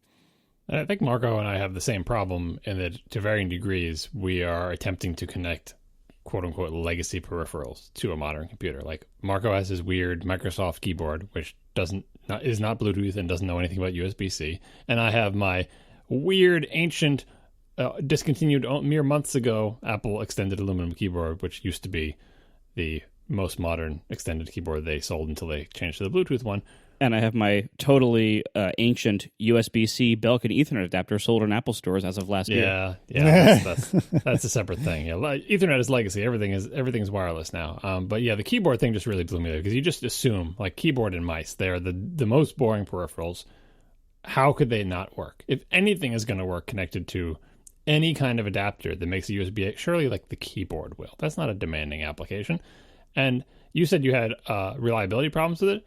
As far as I'm able to tell, it never works with that adapter. So there's the dock thing that plugs into both the ports. That has two USB-A ports on it, and the keyboard plugged in with or without an extension cable on both sides of the thing, plugged and unplugged 50 times. Just nothing. Just like there was nothing there. And even the mini DisplayPort adapter, if I unplug it and plug it back in, very often it won't work, and I will have to unplug the mini DisplayPort from the adapter, unplug the power from the adapter, plug them both back in, and then plug the thing back in to get it to just, I don't even, that's some weird off-brand thing. But I agree that the ecosystem is bad. If we use Bluetooth everything and had modern peripherals, things would be better, but that doesn't help with like the Ethernet situation and the lack of hubs. So not looking great, but I'm sure my new Mac Pro will solve all these problems. Oh my God. To be fair, I would argue, just to play devil's advocate, I would argue that Ethernet is also legacy. Like just Ethernet as a thing. Hold on. I absolutely love Ethernet. I have pretty much all of my devices on Ethernet. I'm playing devil's advocate here, but the future, hypothetically, is wireless. And just a few weeks ago, I was transferring something mammoth between computers. I forget exactly what it was, but I was reminded how much faster Ethernet is than any wireless I've ever used. And I completely agree with you guys that given the choice, Ethernet all day, every day. But you could make the argument that just the fact that you want to plug in Ethernet is just as legacy as using a USB-A keyboard. Yeah, reliability is legacy. Well, the USB, I'll give you this. The Ethernet connector is ridiculous, right? RJ45 or whatever the hell that thing is. That is ridiculous, and that is totally a legacy connector, which is why it's not on computers anymore unless they're giant desktops, in which case it would still be there. And also, modern wireless standards are faster than gigabit Ethernet. They have faster than gigabit wireless things. They don't have faster than 10 gigabit because you have 10 gig Ethernet on, super fancy enterprise hardware. And, of course, the new Mac Pro will have 10 gig Ethernet, because why wouldn't it? With the 8K display, it'll have 5 10K Ethernet ports, The iMac Pro has it. 7 USB 3.1 ports with A connectors. Boy, this fantasy Mac Pro is looking better all the time. Wow. Like that mock-up that guy made, remember, like 6 months ago? With, it just had, 15,000 ports on the back of it. Right. It's got an ADB port VGA. in case you want to hook up an ADB port in case so Gruber can hook up his Apple Extended too without an adapter. Scuzzy. Yep. We are sponsored this week by Betterment. Rethink what your money can do. Visit betterment.com/ATP to learn more. Betterment is the largest independent online financial advisor. It's designed to help improve your long-term returns and lower your taxes for retirement planning, building wealth, and other financial goals. Betterment takes advanced investment strategies and uses technology to deliver them to more than 270,000 customers. They offer advice that looks at all of your assets. They can give you a clear view of your net worth when you sync your outside accounts, such as bank accounts and other investments, and they can even show you how much your outside brokerage accounts might be costing you in fees and uninvested cash. And Betterment's technology makes investing your money easier. Investing shouldn't be a confusing or frustrating experience. Betterment is built to make managing your wealth an easy and enjoyable experience. And Betterment's tax-saving strategies help increase your after-tax returns. Everything they do is designed to lower taxes and increase returns. On average, their tax-coordinated portfolio can increase portfolio value by an estimated 15% over 30 years. Investing involves risk. ATP listeners can get up to 1 year managed free. For more information, visit betterment.com/ATP. That's betterment.com/ATP. Betterment. Rethink what your money can do. There's an event next week, but before we talk about what we hope and want to see, an hour and a half on the show for the event, let's talk about Marco's self-described crazy topic idea. And if I'm reading this right, I actually think this is a really good idea. So tell me, Marco, what's going on? So I kind of felt like this would be a good time. It's always hard to know, like, after the event, to objectively look back on the phones we've had for the last year and to really judge them, or to know, like, to look back and say, what did we really need versus what was delivered by the new phone. And so I kind of wanted to have what I'm calling here the iPhone 7 exit interview. And I know you think I've never had a job before, but I actually have done a couple of exit interviews because one thing I'm good at is leaving jobs. I was thinking to myself, does he really know what this is? I'll just let it go. And then sure enough, I haven't done many of them. So basically, I wanted to kind of looking back now at the iPhone 7, that it is a year old. How has it been for us? What are things that we were concerned about that it ended up not being a problem? And what do we really want from the next phone to solve shortcomings or things that we would like to be improved in the iPhone 7? I wish I had prepared more for this because I saw you adding this like 20 minutes ago into the show notes, but I really like this topic. I think this is a really great idea. And off the top of my head, just some immediate ideas. I think, let me remind everyone, I have an iPhone 7. I do not have the Plus because I am not a giant. I do not have the jet black model. And because of that, I feel like I don't care for the fact that this thing is still one of the most slippery devices I've ever held in my entire life. However, it is visually, aesthetically, one of my favorite looking devices. I have the matte black, and I think this color is just beautiful. And I love the way it looks. I wish it was tackier, stickier is maybe not the right word for it, but I wish it had that feel and that grip of the jet black. But I love the way this thing looks, with the exception of the camera bump. I like the fact that they embraced the camera bump this time rather than in the 6S and maybe the 6 as well, where it was kind of like a piece of metal that was not part of the case. This feels to be a part of the aluminum was kind of blown out to make the camera bump. I don't care for the camera bump. I really wish that would go away. I think the battery life on the 7 has gotten to the point that it is no longer frustrating on a regular basis. If I go to WWDC or something like that, where I'm on my phone constantly, I'm fighting thousands of other people for cell coverage, then I will need, a battery pack or something like that. But for my use anyway, day to day, I think this battery is fine. I am sure there is a listener, and it might be you listening to this right now, saying, oh my gosh, Casey is crazy. This battery is nowhere near fine. And for you, that very well may be true. But for me, this is the first phone that it's very rare that I end the day concerned with how low my battery is. So I do very much approve of the battery life. I still want for more. I wish I had an additional 20 to 50% more than I do at the end of the day. But because thin trumps everything with Apple, I don't expect to have that. And for all I know, it might even get worse with this new phone with its even bigger display. The lack of headphone jack doesn't bother me because I am freaking in love with my AirPods. There's been like twice that I've really needed to plug something into this. And I think both times I had the little adapter thing with me, unlike John on his flight to London. But overall, I think this is a damn good phone. It doesn't mean it can't be improved, but I do think this is a really, really, really good phone. And I'm really, really happy with it. And that said, it's about to be ruined when Apple tells me about the new phone. And this is going to be an utter piece of garbage, which is exactly why we're doing this today, like Marco said, instead of in a week from now. John. So I think when we were listing like maybe the end of last year, like our favorite Apple products, I think I listed my iPhone 7. I've got the jet black iPhone 7 in the Apple leather case, and I said I liked it then, and I really like it now. This is by far my favorite iPhone I've ever owned, which is not saying much because I've owned 2 iPhones. I had a 6, and now I have a 7, so I do not have a long history of phones, but I like this better than any of my touches, I feel like, because like I hope so. Even just in the moment, like I'm, adjusting for, obviously it's better than now, but even like back when I got them, because I think I said on a past show, the non-moving home button, I have become a super fan of now, just as they're going to ditch it, of course, right? Yeah. I love it. The leather case, which I lasted like, 24 hours with it not in a case, and I couldn't handle it, so I bought the leather case. The leather case is so much better than my iPhone 6 leather case. It's just the Apple leather case, black Apple leather case. I love the volume controls on it.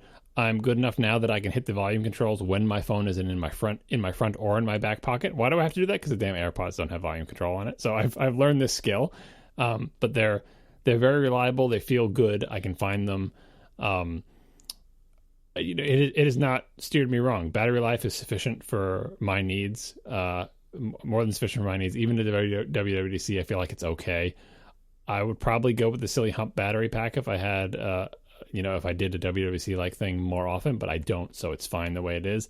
I like the fact that it's grippy. It's been very reliable. It's felt fast the whole time. The lack of the headphone port burned me twice, maybe. Once in a big way on a 6-hour flight to the UK, and once in a small way where I just, couldn't listen to something when I wanted to. But in the end, it was not a big deal in my life. Like, it doesn't... Day-to-day, it doesn't bother me. I have not encountered situations where I wanted to use headphones and also charge because I'm in the post-AirPod age now, and I super-duper love my AirPods. Maybe the AirPods help cover for the lack of headphone jack, but in the end, even when I was using the wired ones, I thought it was mostly fine. I think I would be more cranky about it if AirPods didn't exist. Let's put it that way. But it didn't bother me. But yeah, I think it's been great. I really like the product. I like the camera. I like the case. I like how it fits into my life. It is better than the 6. All right, Marco, take us home. Overall, I am way happier with the 7 than I expected to be at its launch. Like, things that I thought would be a problem, the home button being all weird. Like John, I thought it was weird for like the first couple of days, and now I actually like it. Like, I actually have converted to it, and now other home buttons feel inferior. I don't know why. It doesn't make sense, but that's how it is. The jet black finish that we were all concerned about, all the scratches. It turns out I never look at the back of my phone. So while it is indeed all scratched up at the bottom, you really only see it at like a certain angle where the light reflects on the scratches anyway. And it just is not a problem in real world use for me. I just don't ever look at that. And the jet black finish, because it is a little bit tacky, like you were mentioning earlier, Casey, it allows me to use this phone with no case, with no grippy stickers or decals or vinyl wraps for the first time in this whole design era from the 6 forward with this shape of phone. It allows me to use it caseless, and it has always been very secure in my hand. I've never even come close to dropping it. So I'm incredibly happy with the physical parts of it. The size is great. I would like the larger screen and better cameras of the plus size, but ultimately the size of this just works very, very well for me of just the regular size 7. So I'm very, very happy with that. The camera is amazing. Having the optical image stabilization has made a huge difference, especially in video. Oh, good point. Good point. I mean, and this is one of the things that I really want from the next iPhone. Hopefully, we're going to get that next week. I saw a brief rumor about it, so we'll see. But one thing I really want is for the video camera to not make me choose between 4K and 60 frames per second. I want to be able to shoot in 4K at 60 frames per second. And that's a big ask. If you look around the rest of the video camera world, very few things shoot at 4K 60. That is incredibly uncommon. Even among very high-end video cameras, that's still pretty uncommon. But the iPhone, especially with the 7 adding the stabilization and everything, it has made it very clear to me in practical usage that the iPhone is the best video camera in the world for almost anything. Obviously not if you're shooting professionally for movies or TV or things like that, but like if you are just a regular person shooting video for your family, yourself, even lower end creative projects, I would say the iPhone camera as a video camera is world class in practice. It is incredibly easy to use. That you don't have to really worry too much about focus or audio, both of which are massive pains in the butt on a regular video camera, even good ones. It's just really, really good as being a video camera. And with built-in stabilization, that helps too, everything else. So overall, I am very, very happy with camera, with the physical form factor. The battery has been pretty good for me, better than I thought, and by far probably the best iPhone battery I've ever had. Still not enough for me most of the time, but I would say actually before the iOS 11 beta in June, it was enough for me most days. So ever since the beta, that has not been true anymore, unfortunately. And that could just be weird beta weirdness. But even now that we're at the very, very late beta stages, and the build we have now is probably the GM, the battery still is not good enough, but it's at least not that far off. Like Casey, an extra 20 to 50% would probably do it for me. Headphone jack, it was a real pain in the butt when I was on an airplane. Like John, airplanes I think are when a lot of people hit that problem. Or if there was a situation in which you listened a lot while charging, like at work, or in various other places, or like in cars, if you use the little plug adapters for it instead of a Bluetooth adapter, things like that.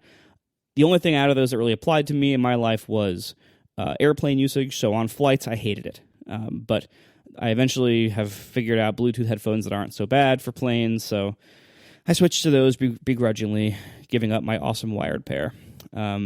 For portable walking use around town, I was already on Bluetooth, so it didn't matter. AirPods don't fit my ears, unfortunately, but that solved the problem for a lot of other people, although also not on planes, because they just leak too much sound in and you can't hear anything. Anyway, so overall, pretty good. One thing also that doesn't get a lot of attention with the iPhone 7 that we might have already forgotten about, the speakers got a lot better, and it used the earpiece as a second speaker. Yeah. That helps a lot. It helps especially when you're watching video on the phone. You don't have to cup your hand around the bottom to try to reflect the sound into your face. It's just coming out the front now from the ear speaker. So that helped a lot, and it also just got louder when using it on a table or windowsill as a podcast speaker. It gets louder for that. So speaker improvement was a pretty major upgrade.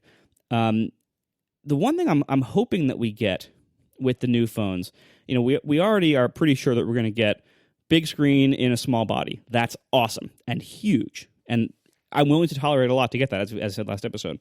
The camera is where I have a lot of these wish list items still. I mentioned earlier 4K at 60 frames a second would be great. I know artistically a lot of people don't like 60 frames per second, but I want that when capturing family videos, and to have more resolution would be nice. So anyway, that's great.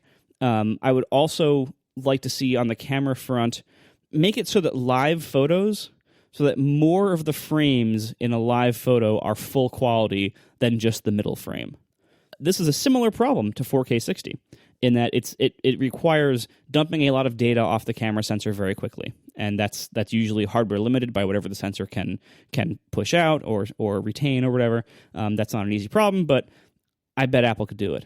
Also, I would love in the two camera system that the 7 Plus got, the 2x zoomed in camera is significantly worse optically than the wide angle camera, and that kind of harmed a lot of its usefulness, or it reduced the coolness of that feature for me. The zoomed in camera, it lets in less light, so it's more noisy, and it is not optically stabilized. I would love for those problems to be improved upon or eliminated in the next one. So it looks like we're going to get two camera systems again. anything they can do to reduce the quality difference between the two cameras would be very, very welcome. Stabilization would be the most helpful, and if they can't do that, let more light in.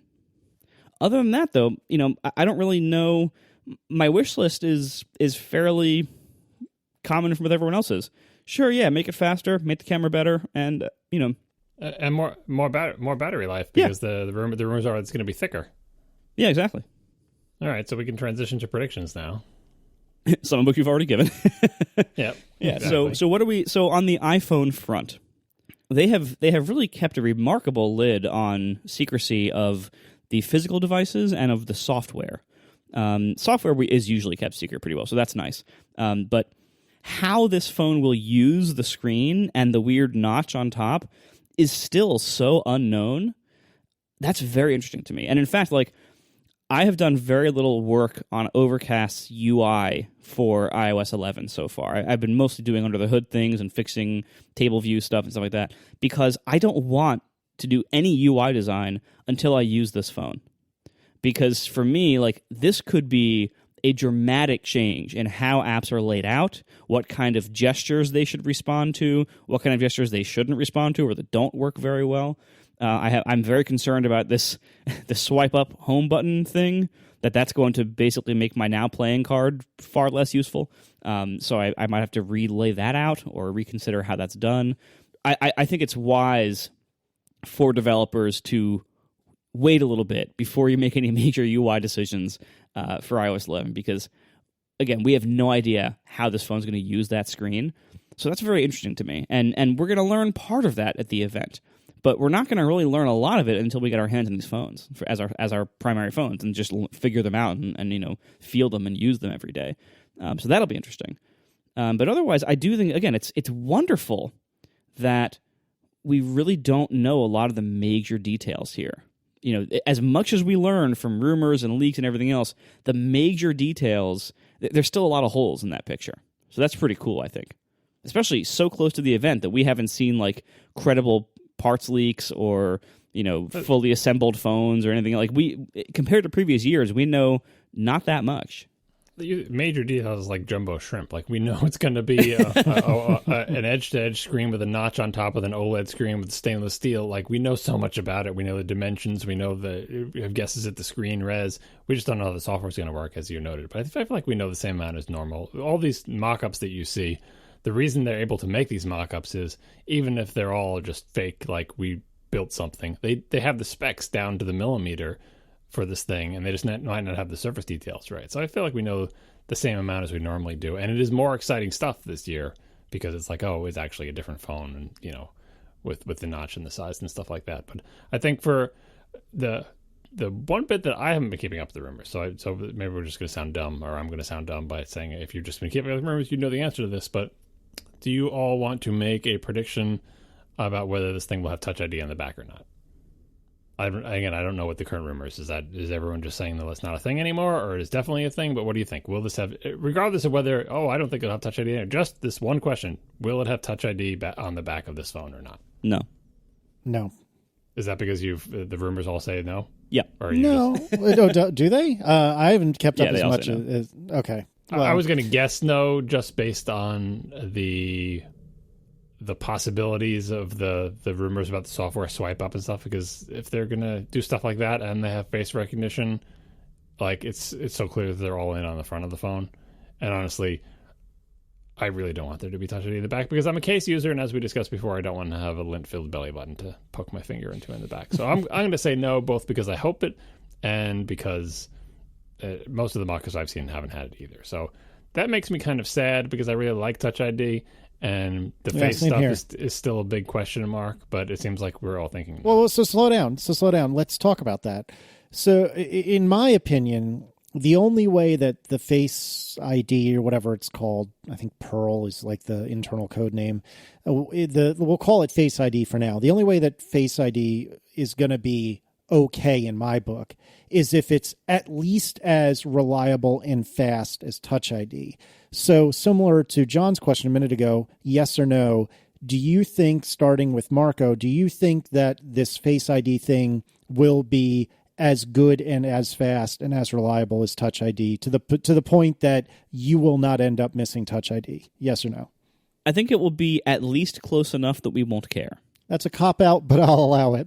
It might not be at least as good or better in all those metrics, but anything that it is worse at, I bet it'll still be close enough that we won't care.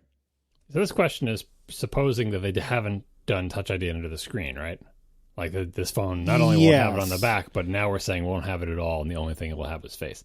That is how I meant it, yeah. All right, so I don't think that any face thing they have will be...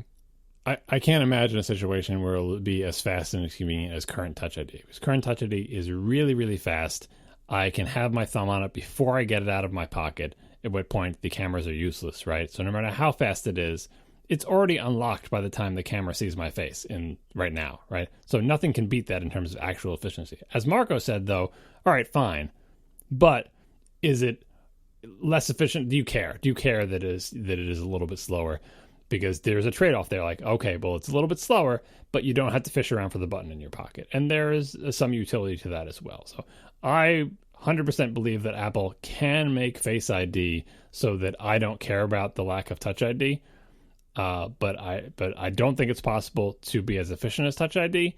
And I have my doubts that their first crack at Face ID will be...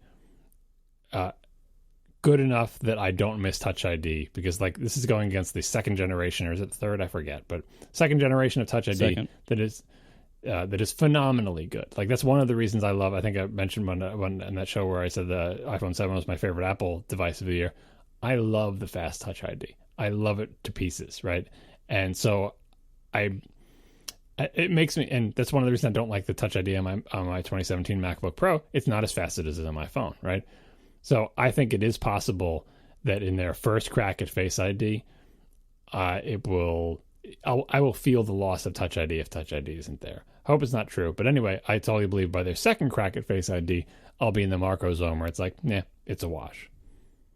Yeah, we'll see. I think Marco nailed it, that it will be sufficient that it won't drive us bananas, but we may still miss it. Miss Touch ID, that is, and Face ID will be sufficient. But I'm very curious and slightly nervous. Like, you know, if I hadn't learned from my past and Apple's past, I would absolutely be going on a tirade right now about how, there's no way that Face ID could be even near as good as Touch ID. But if there's anything I've learned over the years is that just because I don't understand how something could possibly be as good as what it replaces doesn't mean that Apple also doesn't understand it. You know, typically Apple does something to amaze me and stupefy me with these sorts of moments. So I have faith, but I am slightly nervous. So before we get off of this whole topic, prediction on will there be Touch ID anywhere on this phone, just to nail down a prediction. I would say no, but I think the rumors are saying yes right now. I personally say no, and somebody mentioned that ATP Tipster in the chat had mentioned that it is still there. I didn't personally see that. I don't think it'll be there, but I am not terribly confident about that. I mean, Tipster in the chat, I think, is the only person I'm seeing who is still saying that it's there.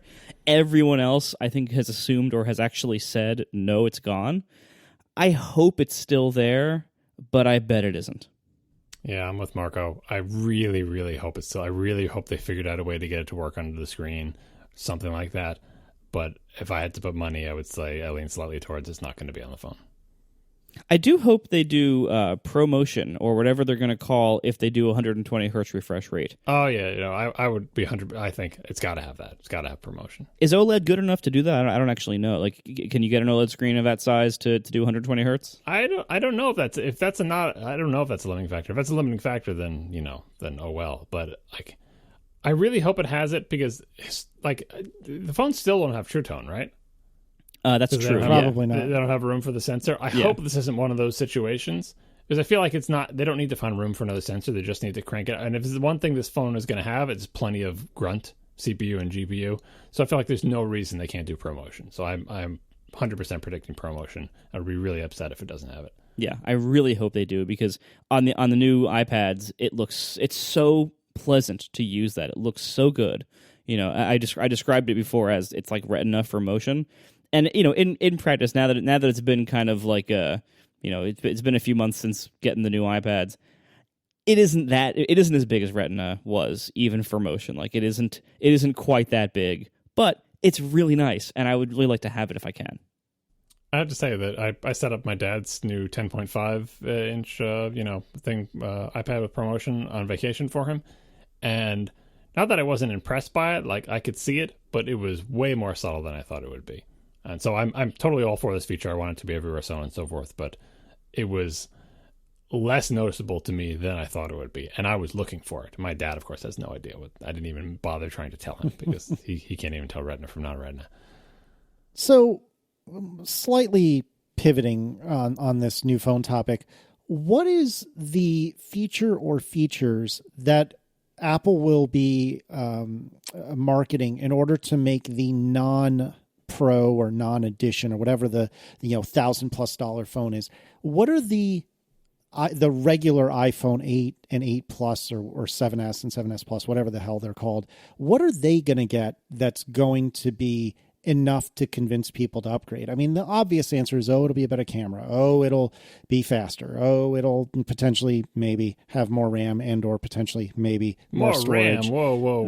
I'm spitballing. I'm spitballing. I know. I'm just spitballing. But you see what I'm driving at, though. Like, is it just going to be basically a spec upgrade on some or all the things? I'm specifically looking at CPU and camera hardware. Or do you think there's going to be some other nifty trick? Like maybe as an example, and I don't think this would be the case, but as a silly example, will Face ID be across the entire line? And there will be no Touch ID or only Touch ID under the screen everywhere. Or maybe as a different approach, maybe Touch ID is under the screen in the iPhone 8 and either is also under the screen in the 8 Edition or 8 Pro, or it isn't on the 8 Edition or the 8 Pro because Face ID is only on that. You're confusing me with your names. I know. Because we don't know what they're called. 7S and 7S Plus and 8 is okay, or is it one? That's fine. We'll go with that. Well, let's go with that. Not that we're predicting those are the names, but just for discussion. Well, but even on the names though, like I would say, there was a great discussion on Upgrade about this during their draft episode today. It makes, the more I think about it, the more sense it makes that it is not 7S and 8. Oh, yeah. No, I'm just saying, like, that's a way we can refer to them so we all know what we're talking about. The names are a separate discussion of what they'll actually be called. And that's always the trickiest to predict because Apple is historically very weird about names. Well, but I think it does lead to the question of what is in the smaller or lesser 8s. Or whatever they are. Like, oh, so you're confusing me again in the 7S thingies. Well, because so think about this. All right, so I think it makes the most sense to have these be marketed together because they don't want everyone to regret not getting the big one if they have to get like the boring ones. That's the best case scenario. Is this is a family of phones that all have the same external appearance, that all have OLED screens, which is, I'm saying this is best case scenario. All have OLED, all have the same like external case appearance, whatever it is, stainless steel, glass, whatever the hell it's going to be. And then you have no problem. Then you just pick some naming scheme that whatever you come up with for the naming of them, it's fine. You start to run into problems though, like Casey was saying, is if the only thing you can unify them with is external case design, and two of them essentially are 7S's, and one of them is clearly an 8, and then whatever you name them, it's really kind of hard to convince people that those aren't the lesser phones. Right, and so that's why I think, naming-wise, I think this ties in. I would go with iPhone 8, 8 Plus, and either Pro or 8 Pro. And the reason, so Pro is a pretty well-understood word in Apple marketing. What Pro means is the biggest and the best. That's what it, like, across the whole rest of the lineup, that's what that means. And they use it not to suggest that you have to be professional to buy this product, whatever that means, right? But as it kind of self-segments people, and it gives people who aren't buying the Pro permission not to buy it. It lets them be happier with a lower-end purchase because they don't think they need the Pro stuff. And it lets people who think they need the best or who want to do video editing and have been convinced through years of computer marketing that you need something named Pro to do video editing, it convinces them that, people will self-select and say, well, I'm a professional. I need the best. I will get the Pro, the expensive, bigger, better one. And it gives everyone else permission to buy the regular, lower ones without feeling like they're buying something, low end or cheap or bad. And that's what Apple needs to happen here, because they aren't going to be able to produce the Pro one in volume. They're not, it's going to be more expensive. It's going to, they need the regular iPhones to also seem really great. And so that's why I think the naming is going to be across the way, 8 across all of them, and just the high-end one is Pro. And iPhone 8 will mean a certain amount of core features. I think CPU, GPU, maybe even most of the camera functionality will be the same across all of them. The other ones might even get wireless charging, because we haven't talked about that yet really either, but it's been heavily rumored that there's going to be some kind of wireless charging thing, add-on purchase after the fact. Apple's really good at coming up with ways recently to make you spend an extra $100 to $200 on accessories to your devices, and that's not an accident. But anyway, every iPhone update to date has been pretty substantial from the one before it. Even the ones that at the time people kind of poo-pooed because they weren't enough. If you look back and you look at all the components that were upgraded and everything else, it ends up they were all pretty good updates. And I don't think this is going to be any different. They're not going to crap out an update to the two consumer grade or whatever we're going to call them iPhones. I think the components across all of them are going to be very, very similar, with a few exceptions for the big one. The big one's going to obviously have the very different screen. The other two I don't think are going to be OLED. They're going to be LCD, regular IPS LCDs that we've had forever. They're going to be the same old form factors, maybe updated case design with the new stainless steel band with glass in front and back. Maybe that, I don't know, doesn't honestly matter that much in that regard. Most of the camera upgrades I think are going to happen across the line, with the exception that I don't think the 4.7-inch smaller phone is going to get dual cameras. I think they're still going to have problems with fitting that in there while also fitting in the forehead and chin components and the LCD screen. The Pro will also have a better front-facing camera, I bet, for Face ID. Yeah, I would guess you're right, because it looks like, based on APIs and stuff, it looks like the front might be getting dual cameras, or at least a camera with a depth sensor, so that we're going to have better portrait mode. That whole thing about adding better portrait mode, that might be Pro only. I don't know if the lower end ones are going to get the IR depth sensors or not. And if they don't, they wouldn't get Face ID. So I'm guessing the exclusive features to the Pro are probably depth camera things, dual front camera, dual back camera in the small size, Face ID, obviously the big screen with the notch, and that might be all. I wouldn't expect major difference. I think wireless charging goes across all of them. I think any CPU and GPU update goes across all of them. RAM probably goes the same across all of them. I bet it's the same system on a chip in all of them. Or maybe the Pro might be slightly overclocked, but probably not. I'm guessing even that's the same. Because they really have to make sure that most of the people who were going to want to go buy iPhones buy the regular ones and not the Pro. And therefore they have to make sure that the marketing does not denigrate it or make it seem like it's an inferior product. So hold on though. So if I don't think I'm interested in the Pro or perhaps Edition, and my money is on Edition the more I think about it, but be that as it may. No, Edition. Not going to be Edition. Edition is a failed name.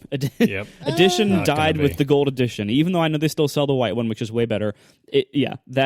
There's a reason why even Apple can barely bring themselves to talk about the Edition watches anymore, even though they still sell one.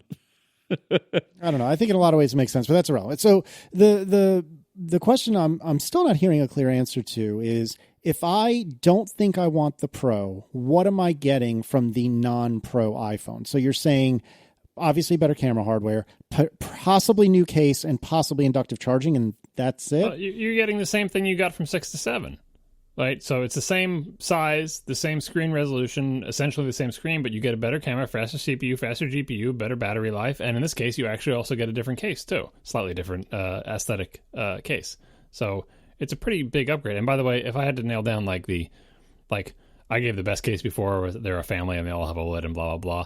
The more realistic case is, as Marco said, LCD only on the non-fancy one. I'm also going to say no wireless charging on the non-fancy ones, too. I feel like that's going to be a pro-only feature, if it exists at all. Well, but they really want to sell you that $150 wireless charging thing, though. I think just because it's a good differentiator, and honestly, I don't think out of the gate it'll be all that popular. People love plugging their phones in; they have things to plug them in. I think it should get its test run on the low volume Pro to see what kind of appetite there is for it. And because I agree with you that there's not going to be that much differentiation when it comes down to it beyond the physical form factor, that this is an additional differentiator that everybody understands. Like, you want the Pro, and only the Pro ones got wireless charging, but no one's going to say, oh, I'm not going to buy the non-Pro ones, because they have no expectation of wireless charging. Like, it doesn't feel crappier. They're like, oh, I just plug my phone in, it's fine. Like, I don't want to buy $100 wireless charging thing anyway, right? It's only people with money to burn. So that's my prediction, that if it exists, it's Pro only. All right, so what else are we predicting? I do expect the iPhone SE to get an update, but not this fall. It's going to be updated at the special event with the Mac Mini, right? Yeah, right. No. I'm guessing, because the first iPhone SE came out in springtime. I'm guessing it's going to be similar here, because the SE is a product that has sold way better than they thought it would. It is a product that, to keep pushing into more markets that they're not very dominant in, I think they should keep selling it, and I think they know that too. And it doesn't seem to cannibalize sales of the bigger phones to a meaningful degree. So that's great. But they probably shouldn't update it at the same time as the bigger phones, because I think it might cannibalize slightly more if they did. It won't match them too. It's not going to be right. It's not going to be of a piece with the other ones with the new external design, so they're all family. Yeah, exactly. And it might not be even after it's updated. So anyway, I do think they are going to update the SE, or at least the role the SE plays in the lineup, but probably not until next spring or summer. So anyway, so moving on to other products. So 4K Apple TV? I sure hope so. I think that's, based on the rumors, that sounds likely. I sure hope so, because the Apple TV needs help. We're going into a holiday season, and it is probably the least desirable of all the TV set-top boxes for most people. It's already the most expensive. It's already has the worst remote in the history of TV remote devices. Like, it needs a lot of help. So if this is a great time, I really, really hope they add 4K, redesign the remote, and have some kind of story for 4K content. A basic story could just be as simple as, look, we have Amazon and Netflix having 4K in their apps. That's good. I would say that's a minimum that what you need. I really hope they also have a story for buying 4K movies and 4K TV shows from iTunes. That would be great. I really hope they do that. Even if they don't, though, they should just ship the hardware. Like, I hate waiting for hardware for content deals. Just ship it. Just like you said, like Netflix will be useful. We can look at the menus and just ship. And the hardware is done. Just ship it, and then whatever you can't get the stupid deals worked out. Can't agree on how much they're going to cost. Work that out later. We'll get it in a software update. Just ship the hardware. Especially because the deal making department at Apple seems like it has been underperforming in recent years. So I don't. Yeah, the last thing I want is for the hardware and the ability of other apps that could do 4K just fine to be held back because the deal making department can't make content deals anymore. Now I can imagine they'll ship the hardware and it will come. Well, I don't even know what are they up to? tvOS 4? What are the numbers? I think it just matches iTunes or iOS versions. 11. I can't keep track. But anyway, there's obviously HEVC crap that they need that's part of that. So it could be that the 4K Apple TV doesn't ship until the tvOS equivalent of iOS 11 is ready for it. So there could be a couple week delay in that or whatever. tvOS 11, is that what it is called? I don't even know. I mean, they don't really talk about the OS on the TV. It doesn't really matter, honestly. Right, but it's totally the iOS 11 based tvOS that has the HEVC stuff that they need for 4K. That's it. I'm one of the wild cards for me for Apple TV prediction is I wonder, assuming they have redesigned the remote, which we've heard from a few different places, and I hope it's true. I'm so dreading that. Like now, I want the remote to be changed, but it's like, oh God, what are they? Because they had two remotes so far, and both of them, I'm not a fan. It can't get worse than this one. They're more than two. They have 3 remotes. It can't possibly get worse. Yeah. They have the white plastic one. Right. Yeah. A series of remotes that it makes me feel like they're not getting it. Like they're trying, I guess. Every 5 years they make a new remote. But I just hope someone says, "Look how big my hands are. Look how small the couch cushion cracks are. Just give me a TiVo Peanut, or I'll just use my spare TiVo remote." I left the TiVo remote at the vacation house, by the way, so I'm down one TiVo remote. I could buy an aftermarket one. It's like, why are you buying a $70 Bluetooth TiVo remote to use with my Apple TV? Yeah. So anyway, I hope that in the process of them hopefully redesigning this remote, I would like to see a little bit more of a nod towards gaming uses. The Apple TV. I would say the remote. Yes, the App Store situation, I don't think has panned out the way Apple expected it to, and the way most of us hoped it would. There really have not been, must-have apps on Apple TV that were anything beyond video apps for content services, and that's fine. That's what most of us want most of the time. It turns out, to nobody's surprise. But the gaming situation, I like. First of all, like other types of apps, people were when they demoed it, they had like a real estate browsing app and catalogs that you were supposed to browse catalogs on your TV. Nobody does that. But the 2 big ones that are obvious that most people want to do on their TV is watch video and play games. And the video thing, I think they have pretty well down. There's some rough edges here and there, but it at least it serves that purpose pretty well. The gaming thing, I think there's a number of issues that have prevented that from really taking off. There are a few good games on the Apple TV, but not many. And as far as I understand, the financial upside of those for their makers has been pretty low, and that's one of the reasons we haven't really seen a lot of them. One of the things that could fix that, obviously there's lots of App Store improvements that could fix that or could help that, but one of the things that could really help that also is no one is buying a $50 controller for their Apple TV. I bought 2 of them, but I'm weird, and they aren't very good, and I kind of regret having bought them. No one's buying them. What Apple needs to do is to have every Apple TV that is sold be able to play a reasonable number of games with the remote that it comes with. That doesn't necessarily mean it has to be a giant gamepad, but it has to be a little more game accessible than the Siri remote that we've had so far, which basically has 1 button the games can use. It needs more than that. So I hope we see something like that.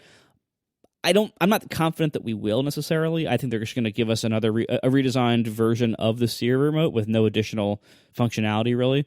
And if that's what we get, fine. I would still be happy with that. That's still better than the remote we have now. But I think it would be a missed opportunity if they didn't take this chance to improve the prospects of gaming on the Apple TV. I reject this plan for 2 reasons. Okay. One, here we go. I want the redesigned remote to be a good remote for the common case, and I don't want any gaming functionality compromising it in any way. And 2, if you don't want to make it a full-fledged controller, there's going to be no analog sticks. It's going to basically be, it's great for playing NES and SNES games, and I feel like that is not sufficient to fill the role that you're trying to say, which is look, you can play reasonable games on it. Because in my world, reasonable games are not only things that are controlled with a D-pad. You have to have at least 1 analog stick, preferably 2, and you just can't put that on a remote that is good for the common case for TV. I'm all for Apple shipping an actual real gaming remote with the Apple TV by default as part of their astronomically high price, but we know that's never going to happen. So I'm saying Apple continue to be really bad at games and game hardware and just ship it with a decent remote for the TV. I understand where you're coming from, where you want a gaming ecosystem to flourish a little bit there by having something, but I feel like the gaming control that you can fit into a remote that is still essentially a TV remote is not good enough to fill that role. Yeah, I don't know. Plus there's a Switch. Have you played Sonic Mania? You really like it. I've started to. I haven't gotten through a lot of it yet because I keep saving it to play with Adam, but I have started to play it, and I am so incredibly happy with it. It makes me so happy. It is so good.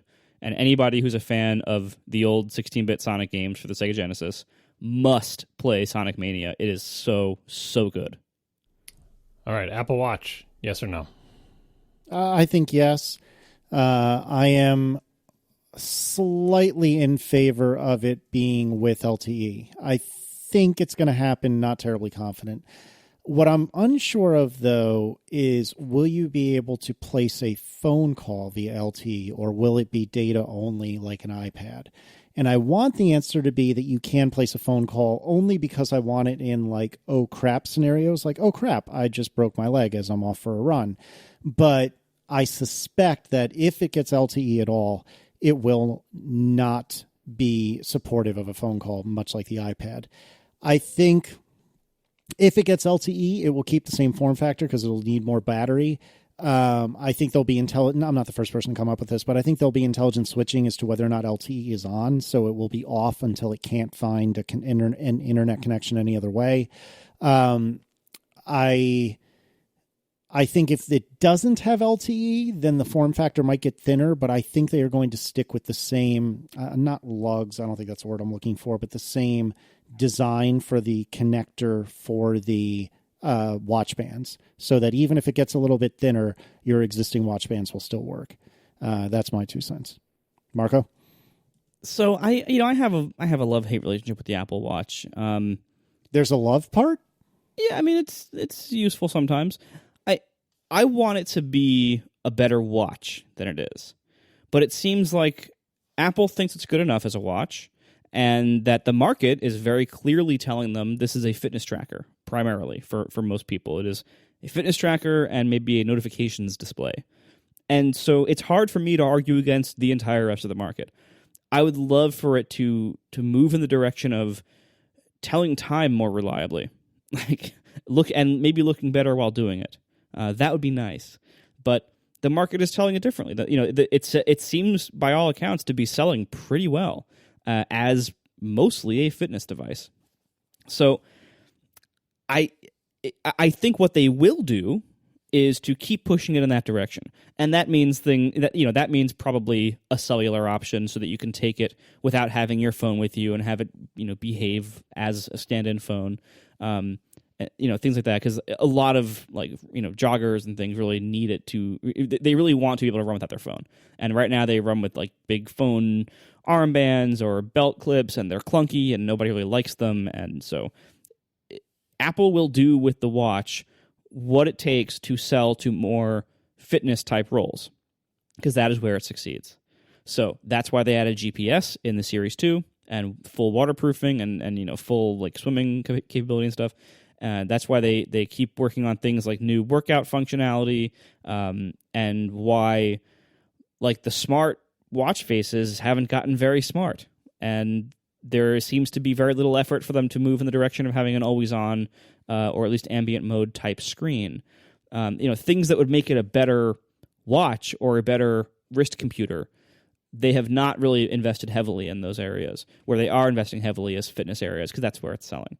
So, again, what I would like is very different than what they will do, but that's fine, because I like regular watches so much I don't wear the Apple Watch most of the time, and I would rather have a regular watch that has its screen always on and always tells the time without and doesn't require me to bring a charger on trips.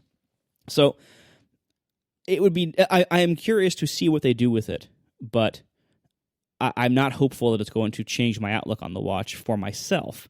I do think whatever they do will probably be successful.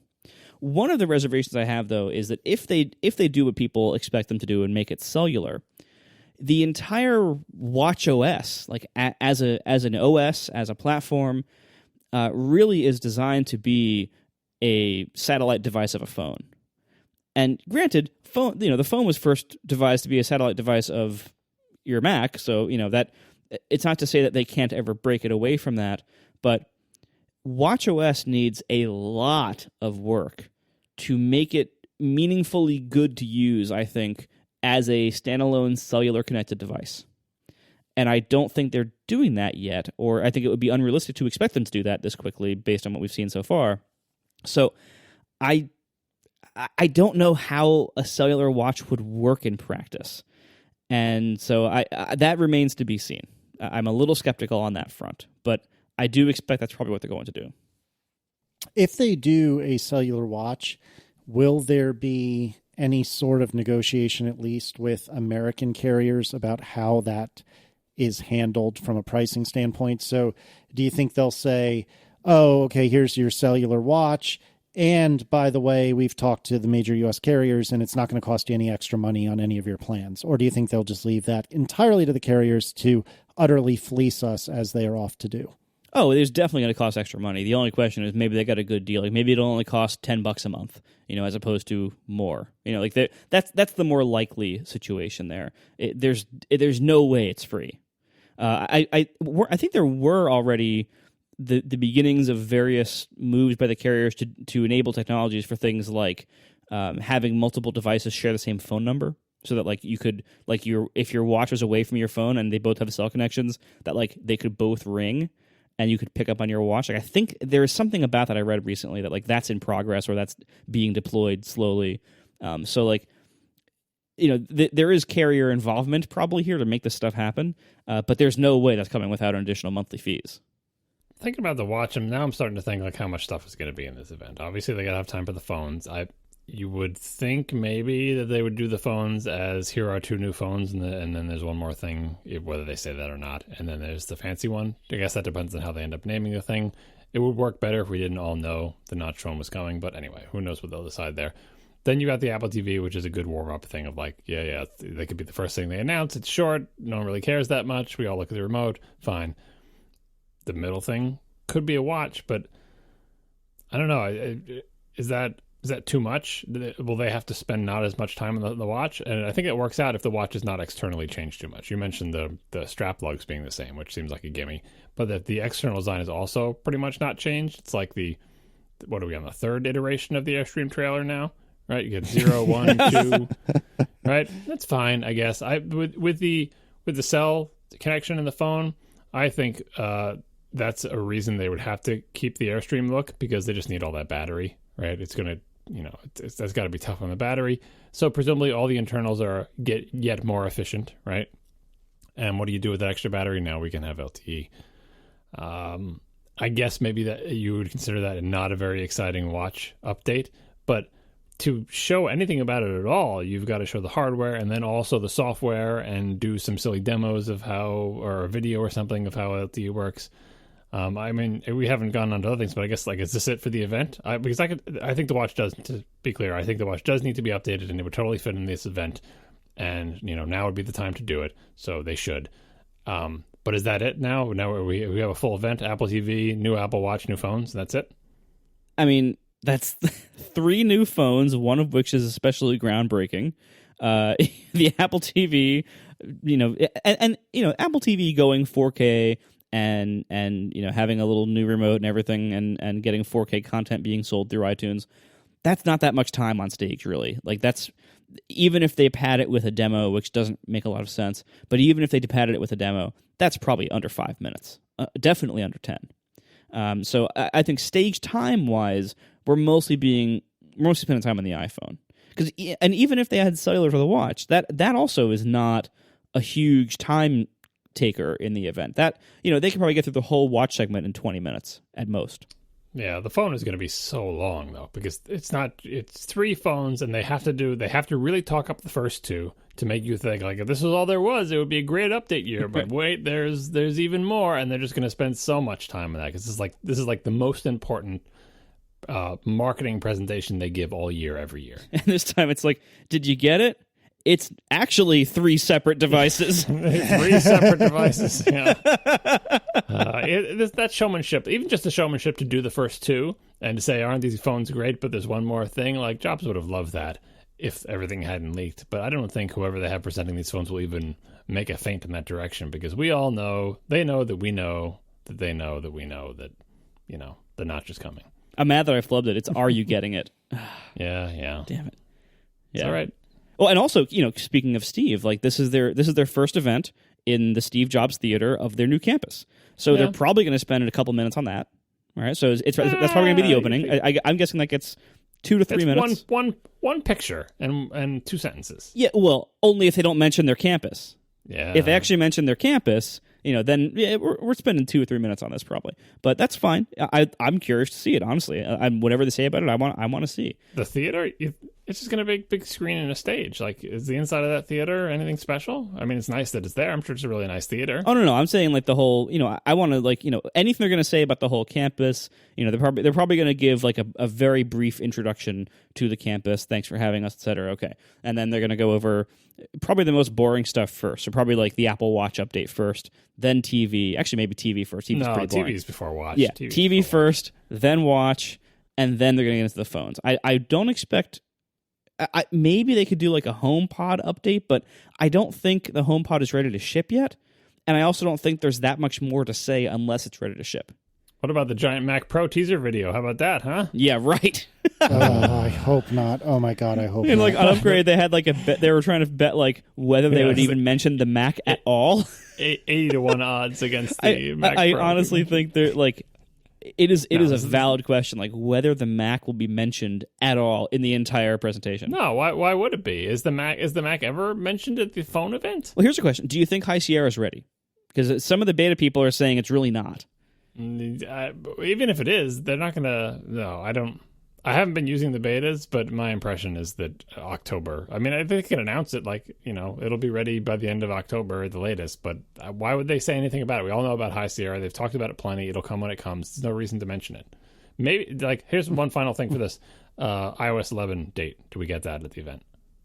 Oh, yeah. They're definitely going to announce that. I mean, because it's probably going to be like within a week or something. iOS 11 is going to be soon after that. Yep, I agree. I'm just wondering, like, they might just be like, the new iPhones ship on such and such a date, and we all know they're coming with 11, but they never actually say iOS 11 for everybody else is coming on whatever day, because that is an announcement that does fit into. No, they always tell us. They're probably going to give a GM that day, and then the full iOS 11 ships to customers a week later or 5 days later, something like that. It's not going to be a big gap there. And all that. Steve Troughton-Smith has been doing the diffs on the builds, and now they're like really tweaking small things in each of these builds, so it seems like it's pretty much ready.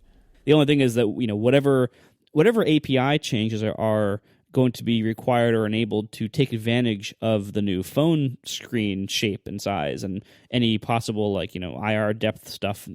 Those are probably all going to be enabled at the very last minute in the SDK. The day of the event, like that's going to be brand new in the GM, and none of the developers will have ever seen that stuff before, or at least some of it. I'm sure. All those if defs coming to life won't affect their code. Yeah. Well, this is one of the reasons why I said earlier, I really I'm not doing any UI work on Overcast yet because I want to see how things change, because I know they will.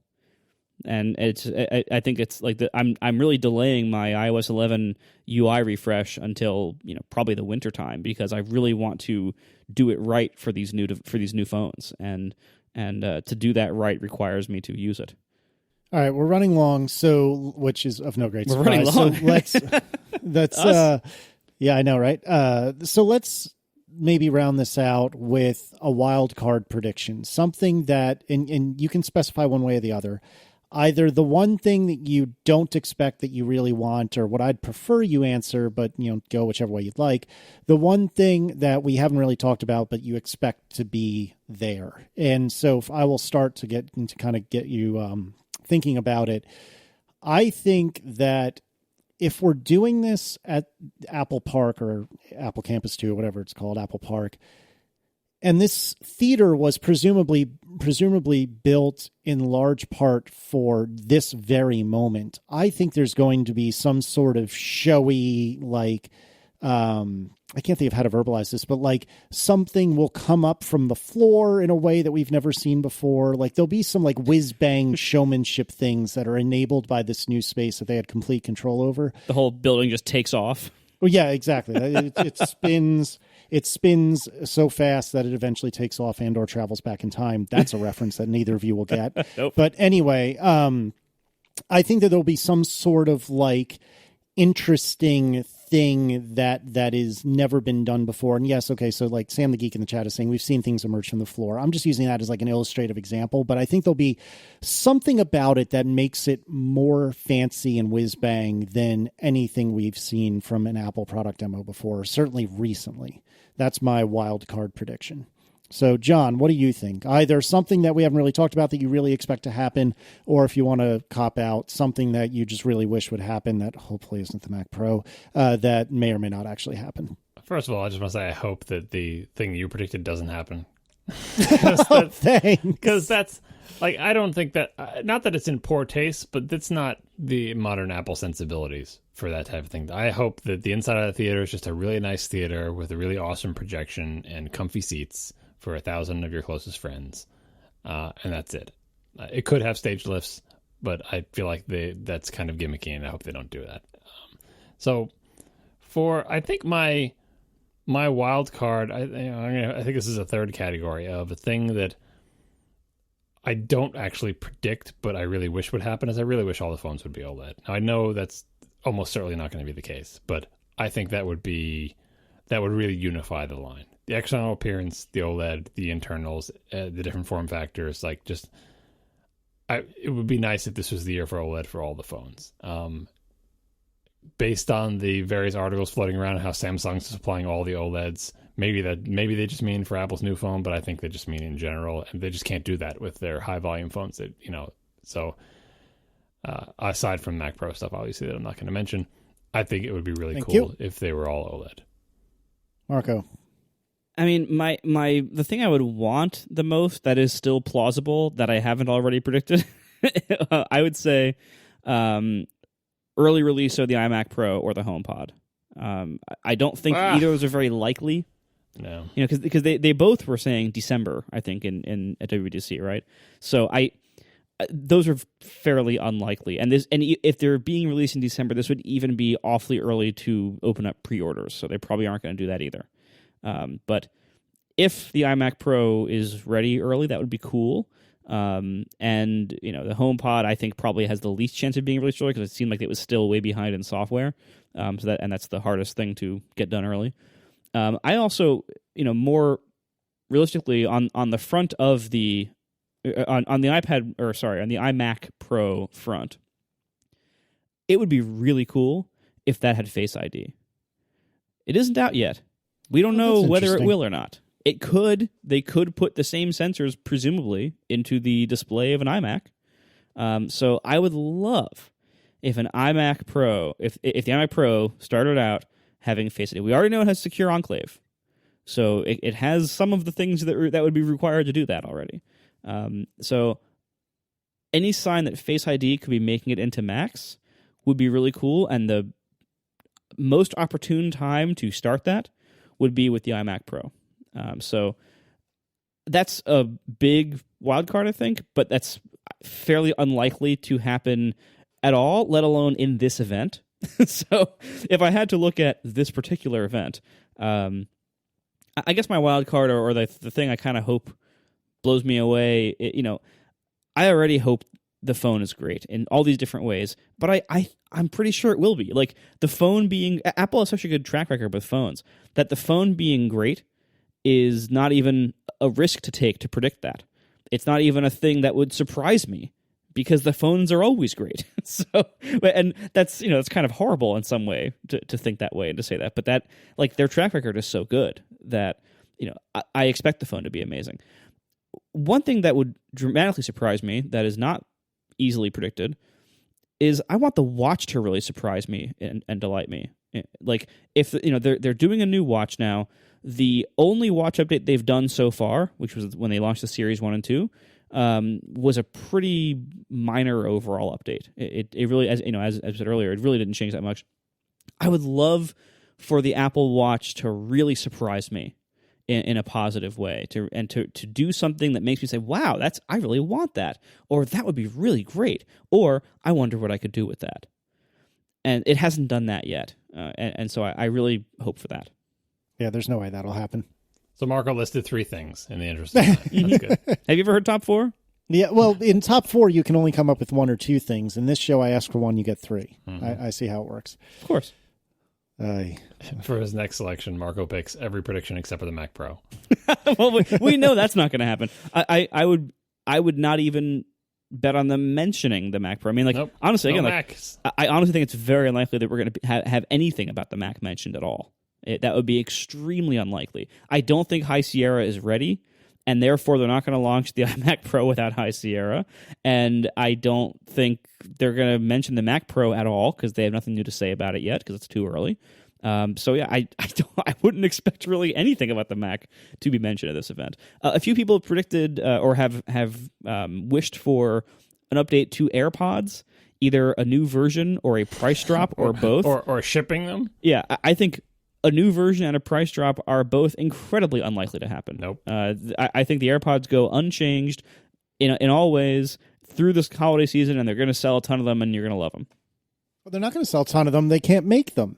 Yeah. Still, We forgot to mention for the 4K Apple TV HDR, which should go without saying, but it's worth saying. Oh yeah.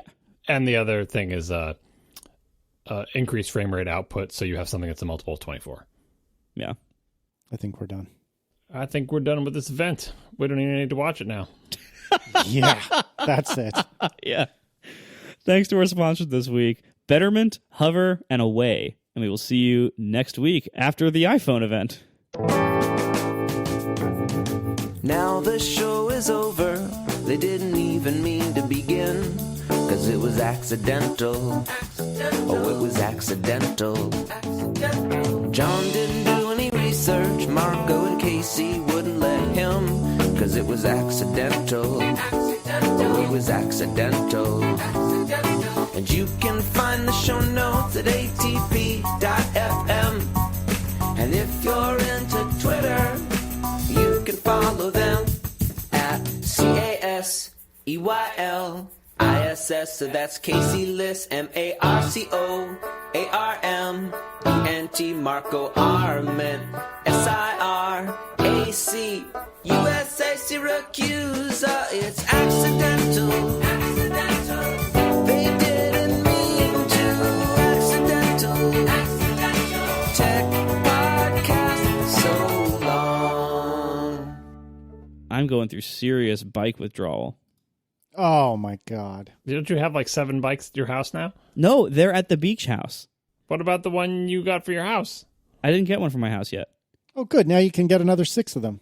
Well, and the problem is that that there's really nowhere here to put bikes at all. Like, it's going to be fairly hard to put even one bike in my garage. Don't you have a 2-car garage? Yeah, it has 2 cars in it. Don't tell me there's no room for bikes. My garage barely fits my Honda Accord, and you're like, oh, there's no room for bikes in my 2-car garage. Well, no, I mean, I still actually, like, we use our cars in and out of the garage all the time, and we have other things in the garage also, like, a snowblower and tools and stuff like that. So it's like, it's hard. There's not a lot of room in there. Oh, that sounds hard. If it was at all reasonable to have multiple bikes in my garage, I would have already ordered one to tide me over until I get the one I really want, which is probably like a couple months out. So, oh well. At least this money draining hobby of mine is making me marginally healthier. Yeah, I was also going to get you hit by a car, because it's not like biking on this level ground with no cars trying to kill you. Now you're in a combat zone now. No, I actually have incredibly little interest in riding on the roads. Oh, you're going to go on the bike trails? Yeah, like we have a trail very close to our house. Like so I plan to do a lot of riding on that. There's also a much larger trail like on the border of our town. So I have to figure out how do I either get there on a bike without dying on the roads, or somehow transport a bike using my car. And that's a whole thing. And bike rack. I'm sure they have bike racks for the back of your thing. They do, but you have to get a tow hook installed first, and getting a tow hook installed on Model S is something that is possible to do, but is not officially supported, and is kind of hard to do, and you have to have like a specialty place install it, and the dealers won't do it anymore, and so I don't know. See, I started looking into it, I'm like, oh god, this sounds awful, so that I stopped looking into it. I think the more likely approach is I'll just throw it in the back and go alone sometimes when I don't have a car seat back there. Yeah, it could fit. You don't have the seats back there, so you fold the seats down, and you should have room back there. I was going to say a roof rack, but then you need someone's help to get it off the top of the car, wouldn't you? I'm serious, though. I think I would need someone's help to get off the top of the car. It's not easy to, like, the bike's, standing. It's not like skis on a ski rack where you just have to be able to reach onto the thing to get it off. Getting a big tippy bicycle up there is tricky. Oh, yeah, because they stand them up. They don't lie them down, right? Yeah. Oh, geez, yeah. And how do you, not hit overpasses and stuff? I guess they're not that high. Oh, they're not that high. But yeah, no, it'll probably fit in the back of your sort of hatchback, but not a hatchback car. If I take out the car seat, I bet it'll fit. With the car seat in, it might not, because I can only do the 2/3 fold down with the car seat in, and so that probably is not going to happen. But Just stick to your local bike trail. That's the easier way to do it. yeah, but like the one that's on the edge of town is way longer, and so I don't know. Well, so the real problem is if you ever want to go on the big long one, like as a family, now you got to fit 3 bikes and 3 people, and now you got to call Casey with his giant truck to help you. Exactly. But you couldn't fit that. You couldn't fit that in his truck anyway because you couldn't get it on a roof rack, and there's no room in the tiny little trunk because it's a stupid SUV.